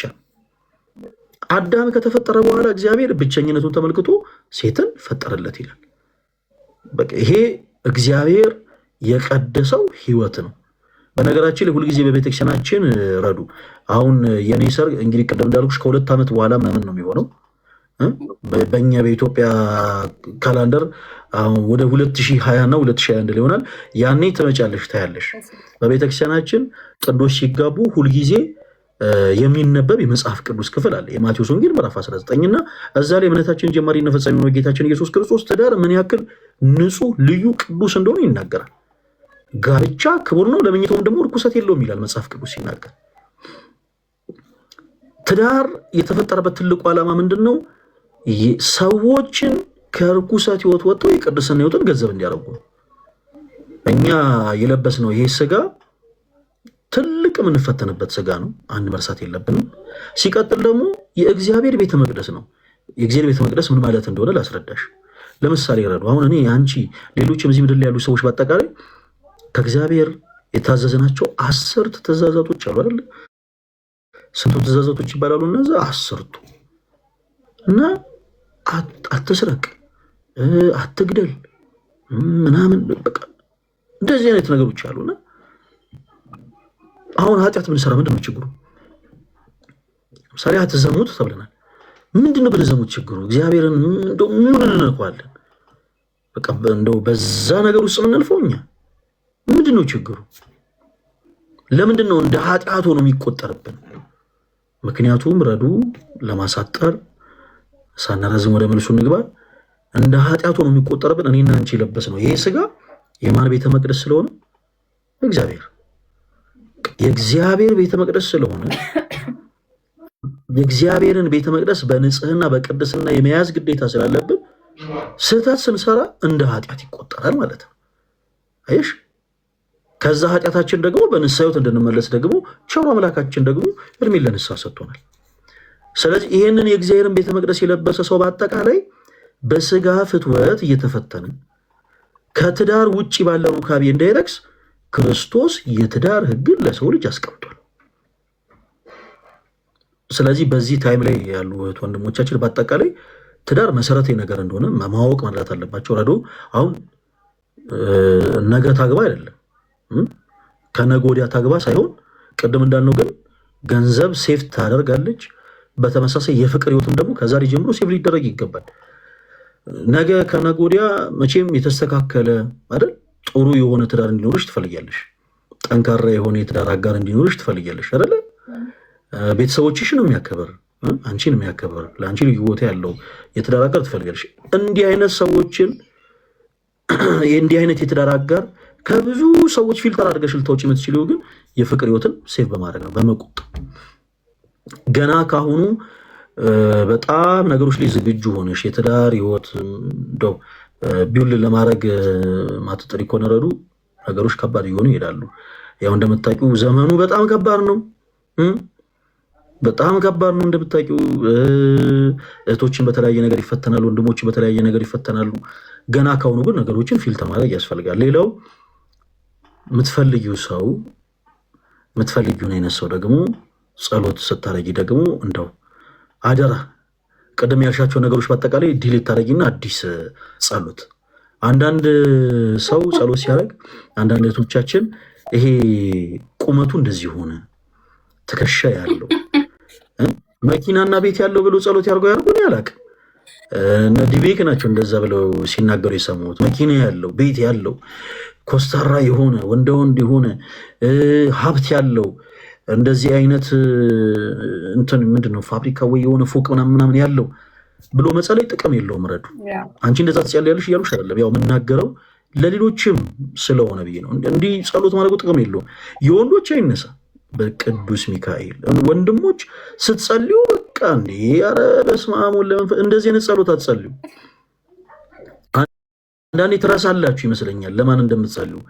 ጸሎት ከአምላካችሁ ከእግዚአብሔር ጋር የምትነጋገሩበት ቋንቋ ነው። ስለዚህ ጥንቃቄ ይፈልጋል።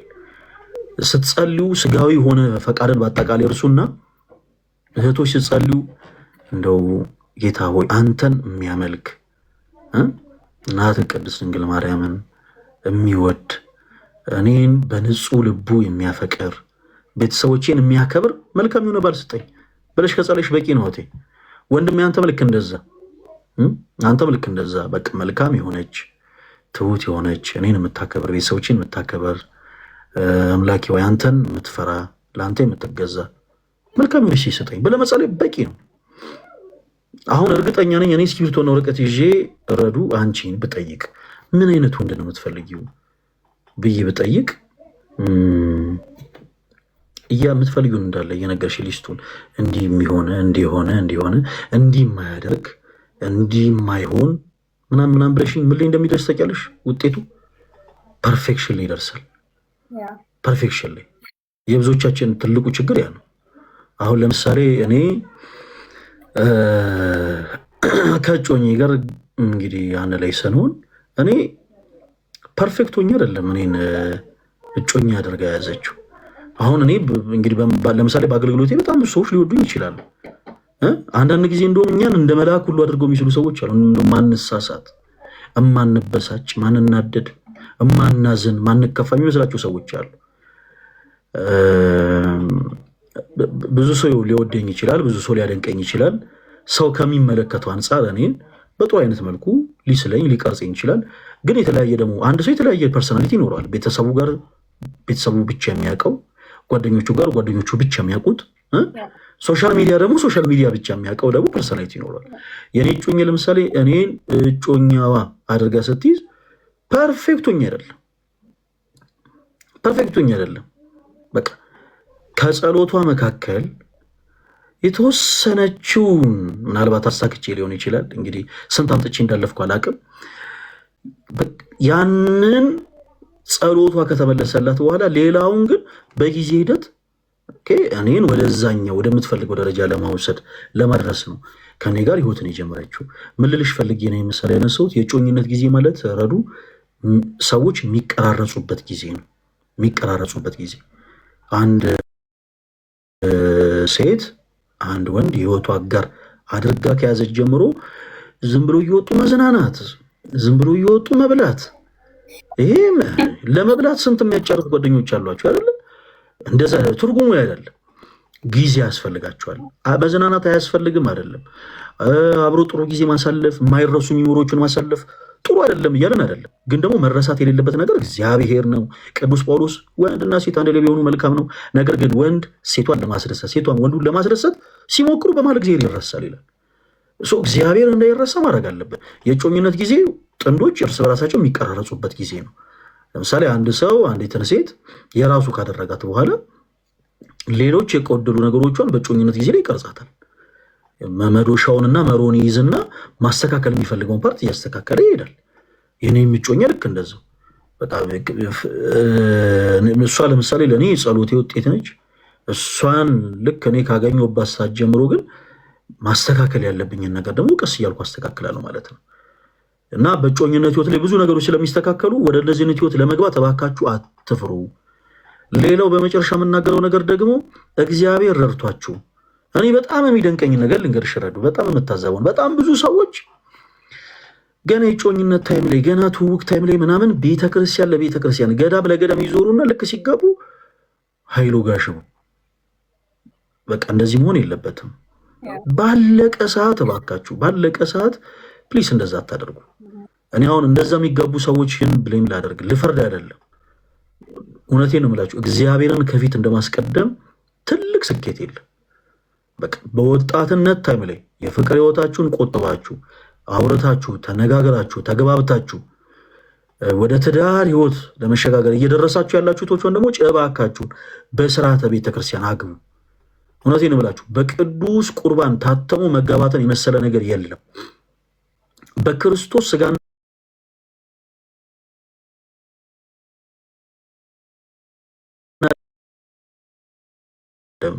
ስለዚህ በቃ የመጨረሻዋን የፋይናልዋን ነገር እንዳትረሱ። በቃ እናንተ በዚህ አጋጣሚ እግዚአብሔር ብሏችሁ በተለይ አዲስ አበባ ያላችሁ ቶች ወንድሞች እግዚአብሔር ረድቷችሁ በስርዓተ ቤተክርስቲያን ለመጋባት ያብቃችሁ። እኔ በነፃ እናንተ ያላችሁበት ቦታ ድረስ መጥቼ አስተምራለሁ።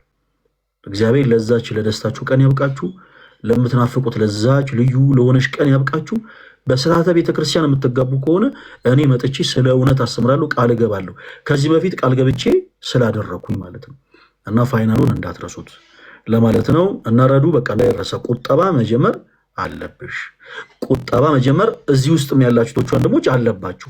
ቁጠባ መጀመር አለባችሁ ብሎ ፈለገ አትናቴዎስ አስተምሯል ብላችሁ ደግሞ ለ20 ምናምን ሰው አጠቃላይ ሀይ እንዴት ነሽ እያላችሁ ጻፉ አሏችሁ። ደግሞ እንደዚህ አይደለም። ይሄ አብዛኛው የኛ ሰው እንኳን ይዘመውብሽ ድሮኑም ነውና እባካችሁ አንዳንድ ሰዎች ሲንግል የሆንሽ ሲያይ በይኝ ይላል።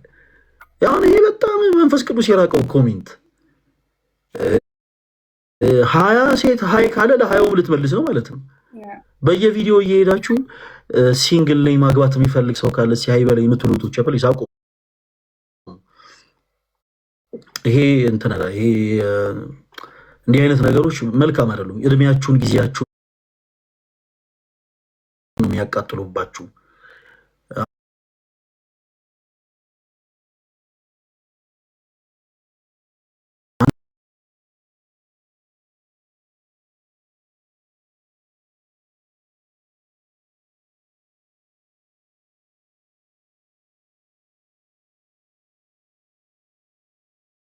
ልክ እናንተ ጋር አይባልም።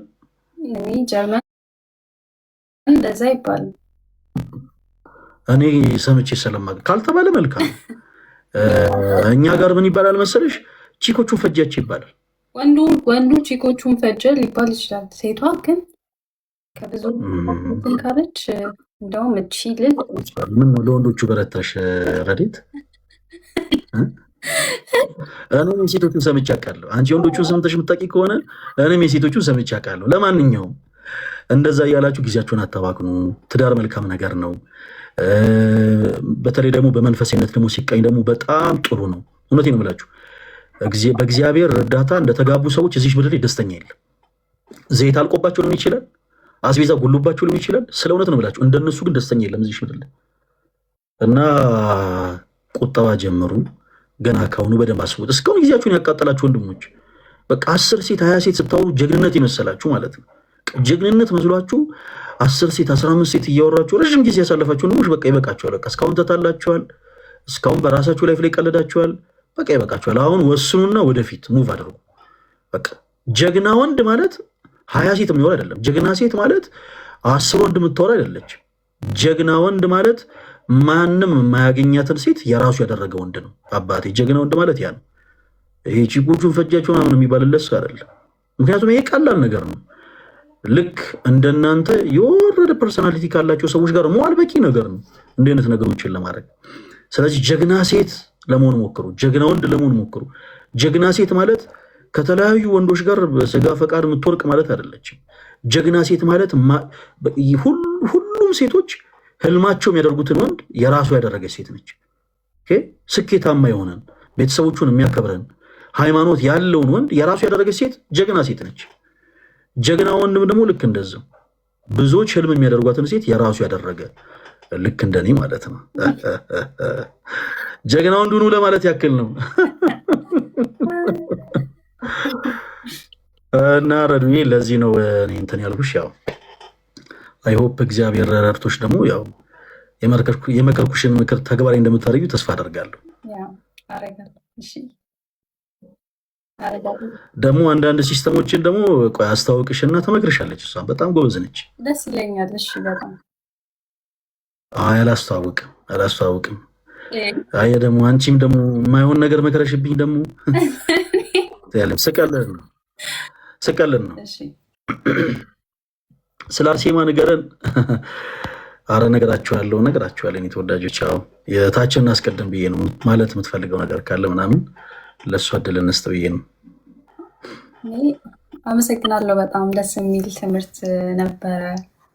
ያ እና እድሉንም ስለሰጠኝ አመሰግናለሁ። ብዙ ተምሬበታለሁ። ስለ ምክርህ አመሰግናለሁ። ያ ትንሽ ስለማፍር ነው ብዙ ማላወራው፣ ብቻ አመሰግናለሁ።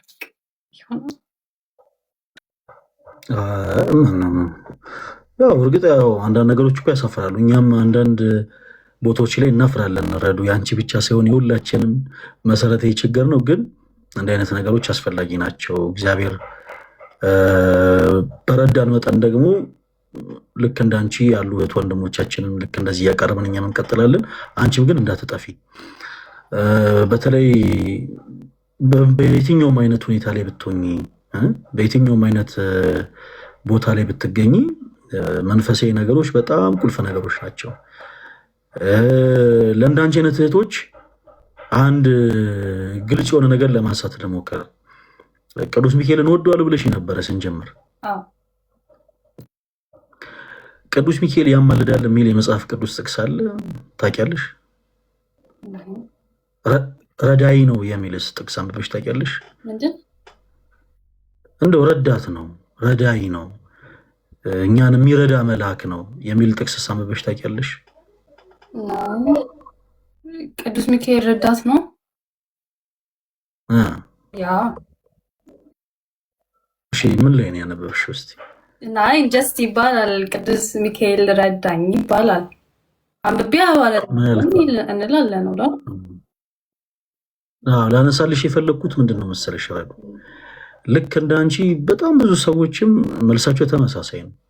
እንደው እሱ መልአኩ ቅዱስ ሚካኤልን ብቻ ሳይሆን የጌታችን እናት ድንግል ማርያምንም ጭምር እንደው እርሷ አማላጅ ናት ወይ ሲባል ይሄ እያንዳንዱን ክርስቲያን ምላሽ ለአንቺ መንገር አያስፈልግም። አዎ ታማልዳለች። ድንግል ማርያም ታማልዳለች ወይ ሲባል አዎ ታማልዳለች ነው የሁላችንም መልስ። የጭንቅ አማላጅ ነች ወይ ስንል አዎ እርሷ የጭንቅ አማላጅ ነች ብለን እንመለሳለን። እስቲ መጽሐፍ ቅዱስ ላይ ጥቅስ አምጡ ስንባል ግን ብዙዎቻችን በእርግጥ ያው መጽሐፍ ቅዱስን ስለማናነብ ለጊዜው ጥቅስ መስጠት ሊያቀተን ይችላል። ግን በድንግል ማርያም ምልጃ የዳነ ቁስላችንን ገልጠን ማሳየት እንችላለን። በቅዱስ ሚካኤል ተራዳኢነት ያለፍናቸውን ፈተናዎች ቆመን መመስከር ግን እንችላለን። አይደል ረዱ? አይደል? እና ልክ እንዲህ ደግሞ እግዚአብሔር በዚህ ልክ በህይወታችን በጣም መልካም ነገሮችን እያደረገልን እኛ ከመንፈሳዊ ነገር ልንርቅ አይገባም። እና በቻልሽው አቅም አንቺም በየትኛውም ሰዓት እንደው እኛ እንኳን ድንገት ረስተን እንደው ከሶሻል ሚዲያ እንኳን እንደው ጠፈት ብንል ምንም አይነት ጥያቄዎች ቢኖሩሽ፣ ምንም አይነት ማንሳት የምትፈልጊያቸው ማማከር የምትፈልጊያቸው ነገሮች ካሉ በውስጥ መልእክት ጻፊልን። ሌላው ደግሞ አሁን ይሄ ልዩ ፕሮግራማችን ነው። ልክ ከወንድሞቻችን ጋር የምናወራበት ልዩ ፕሮግራማችን ነው። ለምሳሌ ከዚህ ቀደም ከወንድማችን ዲቤክ ጋር መንፈስ የሆኑ ነገሮችን አውርተናል። አሁንም እንቀጥላለን እግዚአብሔር በረዳን መጠን። እንደውም ወንድማችን 1 ብርን ልናመጣው እያሰብን ነው። እንዳያስቀን ፈርተን እንጂ እንዳያስቀን ፈርተን ነው እንጂ ወንድማችን 1 ብር ልናመጣው እያሰብን፣ ሌሎችንም እናመጣለን እግዚአብሔር ከረዳን። ግን ሌላ ደግሞ መደበኛ የሆነ ላይቭ ስትሪም አለን ረዱ። በተለይ በዚህ በቅበት እምነት አገልግሎት ከፕሮቴስታንት ወንድሞቻችን ጋር ሰፊ ታይም ወስደን የምናወራበት የምንማማርበት መጽሐፍ ቅዱስ የሆኑ ሀሳቦችን አንስተን የምንወያይበት ላይፍ ስትሪሞች አሉ። እንዲህ አይነት ላይፍ ስትሪሞች ሲኖሩ በየትኛውም ሰዓት ሊሆን ይችላል ገስታችን ላይ ገብተሽ ብታደምጭ ብትከታተይ ደስ ይለናል። እሺ ደስ ይለናል። ሌላው በዚህ አጋጣሚ ሳረሰ መናገር የምፈልገው ነገር የካቲት 15 የፊታችን የካቲት 15 ማለትም እሁድ ዕለት ማለት ነው እንደ እግዚአብሔር ፈቃድ በህብረት ቅዱስ ቁርባን እንቀበላለን። ያው እንግዲህ ቸኩለሽ እንጂ እንደምንም አንቺም ይሄንን ፕሮግራም ከኛ ጋር ተሳተፊ ነበረ። የፊታችን የካቲት 15 በህብረት ቅዱስ ቁርባን እንቀበላለን እኔ ተወዳጆች። እና ቅዱስ ቁርባንን ለመቀበል ባለፈው አንድ ቪዲዮ ሰርተን ነበረ። ወደ 40 ምናምን የሚያክል እህት ወንድሞቻችን ተመዝግበዋል። እና ለምዝገባ ምንም የሚያስፈልግ ሳንቲም የለም፣ ምንም የምትከፍሉት ነገር የለም። እንደው ፕሮግራሙን በደንብ አጀስት አድርጎ እናንተን ለማስተናገድ ብቻ ነው እንጂ ምን መዘግባችሁ በዚህ ቀን ኑ ብሎ ቪዲዮ መስራትም ብቻ በቂ ነው። እና ትልቁ የህይወታችን ትልቁ ዓላማ መቼም ኖረን ተስፋ የምናደርጋት መንግስተ ሰማያትን መውረስ ነው። እና የዘላለም ህይወትን ደግሞ ለማግኘት የጌታችን የኢየሱስ ክርስቶስን ቅዱስ ሥጋውን ክቡር ደሙን መቀበል አለብን። በነገራችን ላይ በዚህ አጋጣሚ የሁላችንም ግዴታ ነው ቅዱስ ቁርባን መቀበል። አንዳንድ ጊዜ በተለያየ አይነት አጋጣሚ ሰዎች መጥፎ የሆነ ጸጸትን እየተጸጸቱ ቅዱስ ቁርባን አሁን ላይ በጣም በሚያሳዝን መልኩ ከቤተክርስቲያንም እየራቁ ነው። ድሮ የዋህ የሆኑ አባት እናቶቻችን እንደው ይፈሩ የነበረው መቅረብ የማይፈልጉት ወደ ቅዱስ ቁርባን ነው። ኃጢአተኛ ነኝ በደለኛ ነኝ ብለው ግን ከቤተክርስቲያን አይርቁም ነበር። አሁን ላይ ደግሞ ያለው ጄኔሬሽን እንኳን ወደ ቅዱስ ቁርባን ወደ ቤተክርስቲያንም ለመቅረብ በጣም ትግል ሆኖበታል። እኔ ኃጢአተኛ ነኝ እኔ በደለኛ ነኝ ብሎ ብዙ ሰዎች ከቤተክርስቲያንም እየጨምር እየራቁ ነው። ስለዚህ ባካችሁን በየትኛውም አይነት ሁኔታ ላይ ልትገኙ ትችላላችሁ። ከዚህ ቀደም ደጋግመን ተናግረናል። ሰዎች በሱስ ህይወት ውስጥ ሁሉ ሊሆኑ ይችላሉ። እህቶቻችን ይቅርታዬን ቃል በመጠቀም ስጋቸውን በመሸጥ የሚኖሩ እህቶች አሉ። ቅዳሴው የሚናፍቃቸው፣ ማህሌቱ የሚናፍቃቸው። እውነቴን ነው የምላቸው። አሁን አንዳንድ ሰዎች እንደው ልክ የፀሐዩ ጊዜ አልፎ ልክ ሲመሽ እንዲህ አይነት ነገሮችን ሲመለከት እንደው በማይሆን መጥፎ በሆነ አይነት መንገድ ያያቸዋል እንጂ በጣም ብዙ እህቶቻችን ብቻቸውን እየለቀሱ አምሽተው እያለቀሱ አንግተው ያውቃሉ። ቤተክርስቲያን መጥተው በቃ ከስዕሉ ስር ተደፍተው ማልቀስ ማንባት እየፈለጉ ከታቦቱ ስር ወድቀው ማልቀስ ማንባት እየፈለጉ እኔ እኮ ግን የቆሸሽኩ ሰው ነኝ ብለው ከቤተክርስቲያን የሚርቁ በጣም ብዙ እህቶች አሉ፣ በጣም ብዙ ወንድሞች አሉ። እና እባካችሁን በምንም አይነት ታምር መጥፎ በሆነ ጸጸት ከቤተክርስቲያን እንዳትርቁ በዚህ አጋጣሚ መልእክቴን ላስተላልፍላችሁ ብዬ ነው። ከኃጢአት አጥቦ የሚያነጻን አምላክና አባት አለን፣ እርሱም ደግሞ ክርስቶስ ነው። በአዲስ ኪዳን የማይሰራ ኃጢአት የለም፣ የማይሰራ ኃጢአት የለም። የኔ ተወዳጆች እኔ ክርስቶስ ይቅር ሊለኝ አይችልም ብላችሁ ታውቃላችሁ አይደል? አንዳንዶቻችን እንደዛ ብለን እናውቃለን። እንዲማ ሰርቼ እንዲማ በድዬ እንዴት ክርስቶስ እኔንማ ይቅር አይለኝም ብለን እናውቃለን። እንደዚህ ስትሉ ራሳችሁን ሳይሆን ክርስቶስን እየገደባችሁ እንደሆነ ወቁ፣ ተረዱ። ክርስቶስ ይቅር አለማለት የማይችለው ኃጢአት የለም። ከየትኛውም አይነት ኃጢአት እኛን አጥቦ ማንጻት ይችላል እንዴ። ብዙዎቻችን ያወረዱ አሁን ለምሳሌ ይህን ነጠላ እኔና አንቺ ለብሰናል፣ ዛሬ ለበስነው ልብስ ለብሰናል። ግን ትንሽ ሲቆሽሽ ያንን ልብስ ለብሰን በሰው ፊት መታየትን መቆምን እናፍራለን አይደል? ወዲያውኑ የምንወስደው እርምጃ ምንድነው? ልብሳችንን ማጠብ እና በነፍስም ደግሞ የደፋምነት ስሜት ሲሰማን የኔ ተወዳጆች እባካችሁን በቃ በነፍስ ደፋምነት ስሜት እየተሰማን እንደው ከክርስቶስ ፊት መቆሙ ይብቃል። በቃ ካህናት አባቶች አሉ፣ እግዚአብሔር ስጦታ አድርጎ የሰጠን። ራሳችን ለካህንና ሳይ በንስሐ ሕይወት እንመላለስ። ከኃጢአት ደፋምነት ስሜት ክርስቶስ አጥቦ ሊያነጻ ይችላል። በዚህ አጋጣሚ አንዳንድ ሰዎች መቃወም ልማዳቸው የሆኑ ሰዎች አሉ። አንዳንድ ጊዜ ገጥሞሽ ያውቃል? እንደው የሶሻል ሚዲያው መቼም እንደ ገበያ ነው። እንደ ገበያ ማለት አንቺ ገጠር ምናምን ሄደሽ ስለማታውቂ እኔ ልንገርሽ፣ እኔ አንዳንድ ገጠር ቦታዎችን ለማየት አጋጣሚ ኖሮኝ ያውቃል። እና ገበያ ቦታ ላይ ለምሳሌ እንቁላል ሲሸጡ አንዳንዱ ገበሬ ዶሮ ይጣለለትን 10 እንቁላል፣ አንዳንዱ 6 እንቁላል፣ አንዳንዱ 2 እንቁላል ብቻ ይዞ ሊወጣ ይችላል። ምን ማለት ነው? ገበያ ቦታ ላይ ሰዎች ያለቻቸው ነው ለመሸጥ የሚወጡት። ሶሻል ሚዲያም ልክ እንደዛ ነው። አንዳንዴ በቃ የሆነ በቃ አለ አይደለ 2 እንቁላል ያለቻቸው ሰዎች ለመሸጥ ይወጣሉ። 30 እንቁላልም ያለው ሰው እንቁላሉን ለመሸጥ ይወጣል። ሁሉም ያለቻቸው ነው ይዘው የሚወጡት በሀሳብ ደረጃ። እና አንዳንድ ጊዜ ሶሻል ሚዲያ ላይ መቀመጥ ሱስ የሚሆንባቸው እና የሚቃወሙትን ነገር የማያውቁ ሰዎች ይመጡና እንዴት በህብረት ቅዱስ ቁርባን ትቀበላላችሁ? እንዴት በህብረት ቅዱስ ቁርባን ያልተቀበለን ማን ይቀበል? ሰው በህብረት ኮንሰርት እየሄደ አይደል? ሰው በህብረት አንድ ላይ ቦታ ሲይዞ አይደል እንዴ? እውነቴን እኮ ነው። እኔ በጣም ነው የሚገርመኝ አንዳንድ ጊዜ ሰው በህብረት ኮንሰርት እየገባ አይደል እንዴ? ሰው በህብረት ቡክ እያደረገ ከሀገር ወጥቶ የተለያየ ቦታ ላይ እየተዝናና አይደል እንዴ?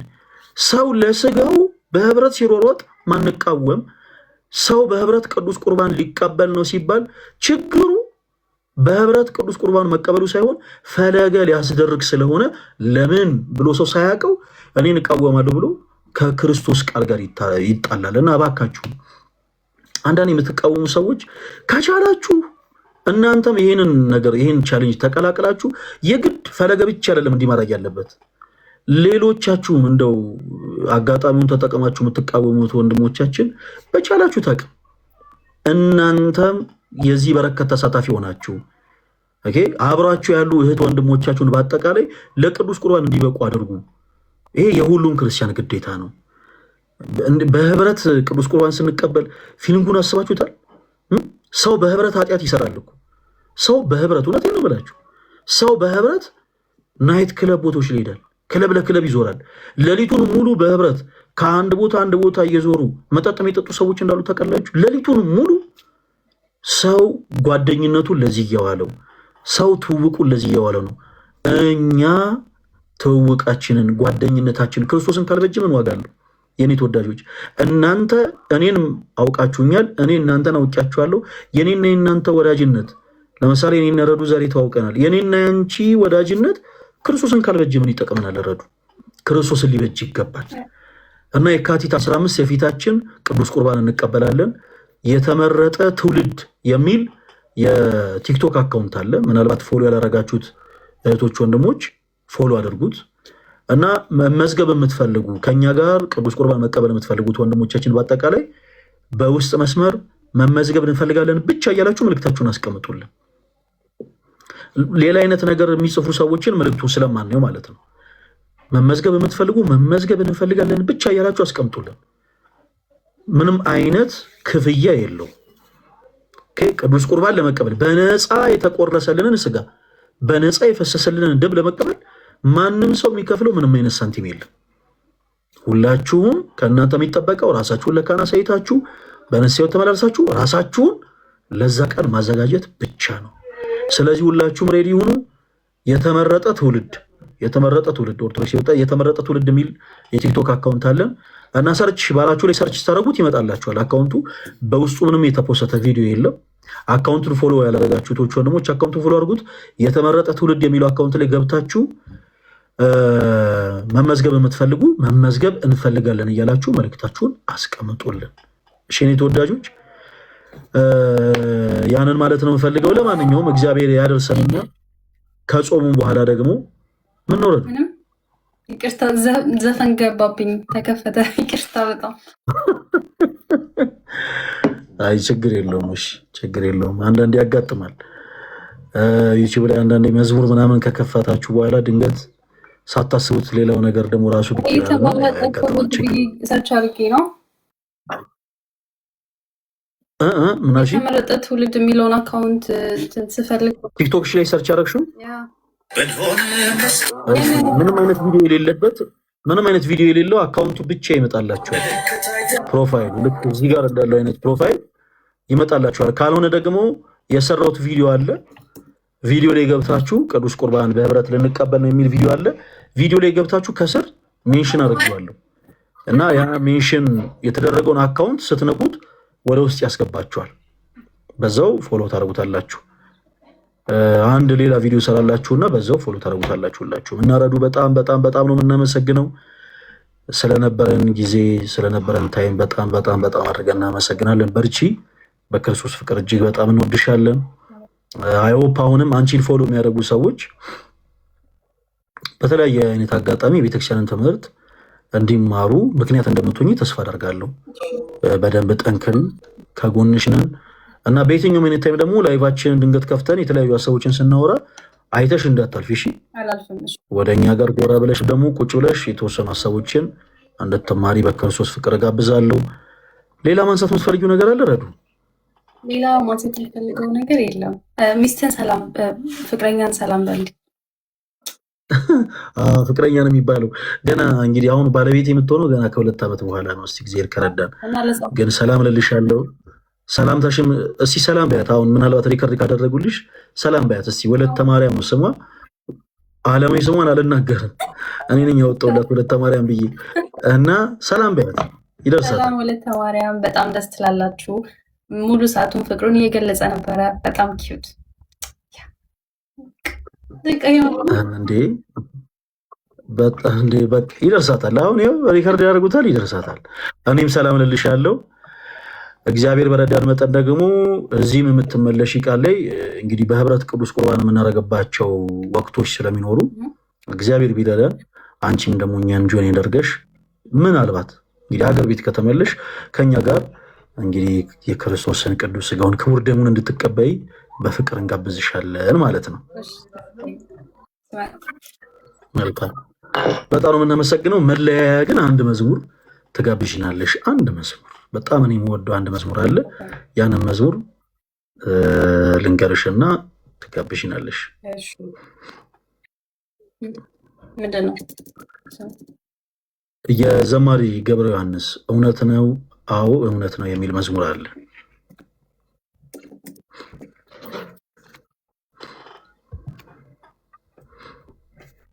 Hi.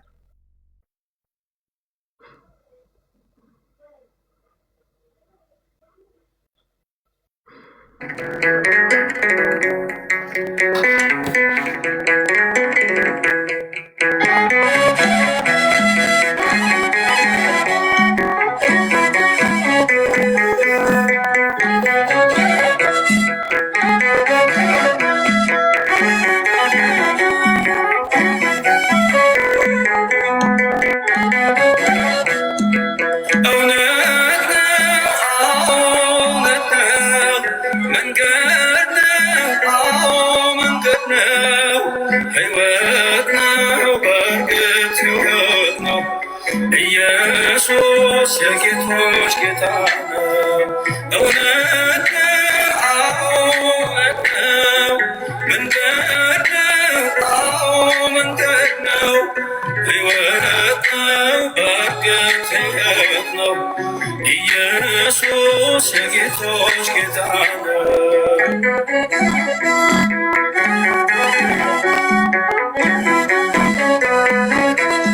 ወደ እግዚአብሔር የምንደርስበት አንድያ ልጁ የምናምንበት የሕይወት መንገድ እርሱ ብቻ ነው።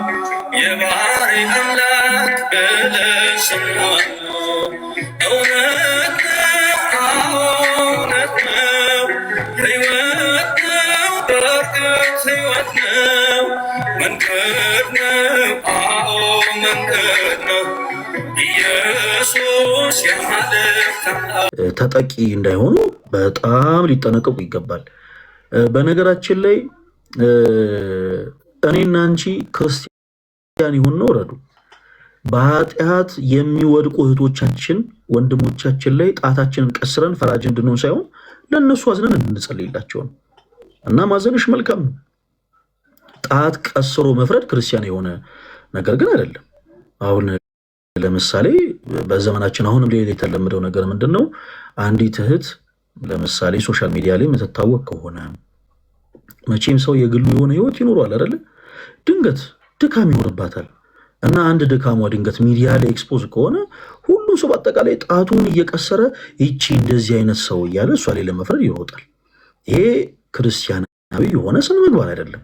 እኛ በክርስቶስ ክርስቲያን የሆነው ፈራጅ ልንሆን አይደለም ሰዎች ላይ፣ ይልቁኑ ኃጢአትን ከላይ ልንሆን ነው። ኃጢአትን መከለል ማለት ግን ኃጢአት መተባበር ሳይሆን ሰዎች ላይ መፍረድ የለብንም። ባጭሩ በቃ ገሌ እንደዚህ አይነት ሰው ገሌ እንደዚህ ነው ብለን የሰዎችን ኃጢአት አጉልቶ እንትን ለማለት መሯሯጥ የለብንም። ከሳሾች መሆን የለብንም። ከሳሽ ምንጊዜም ዲያብሎስ ነው።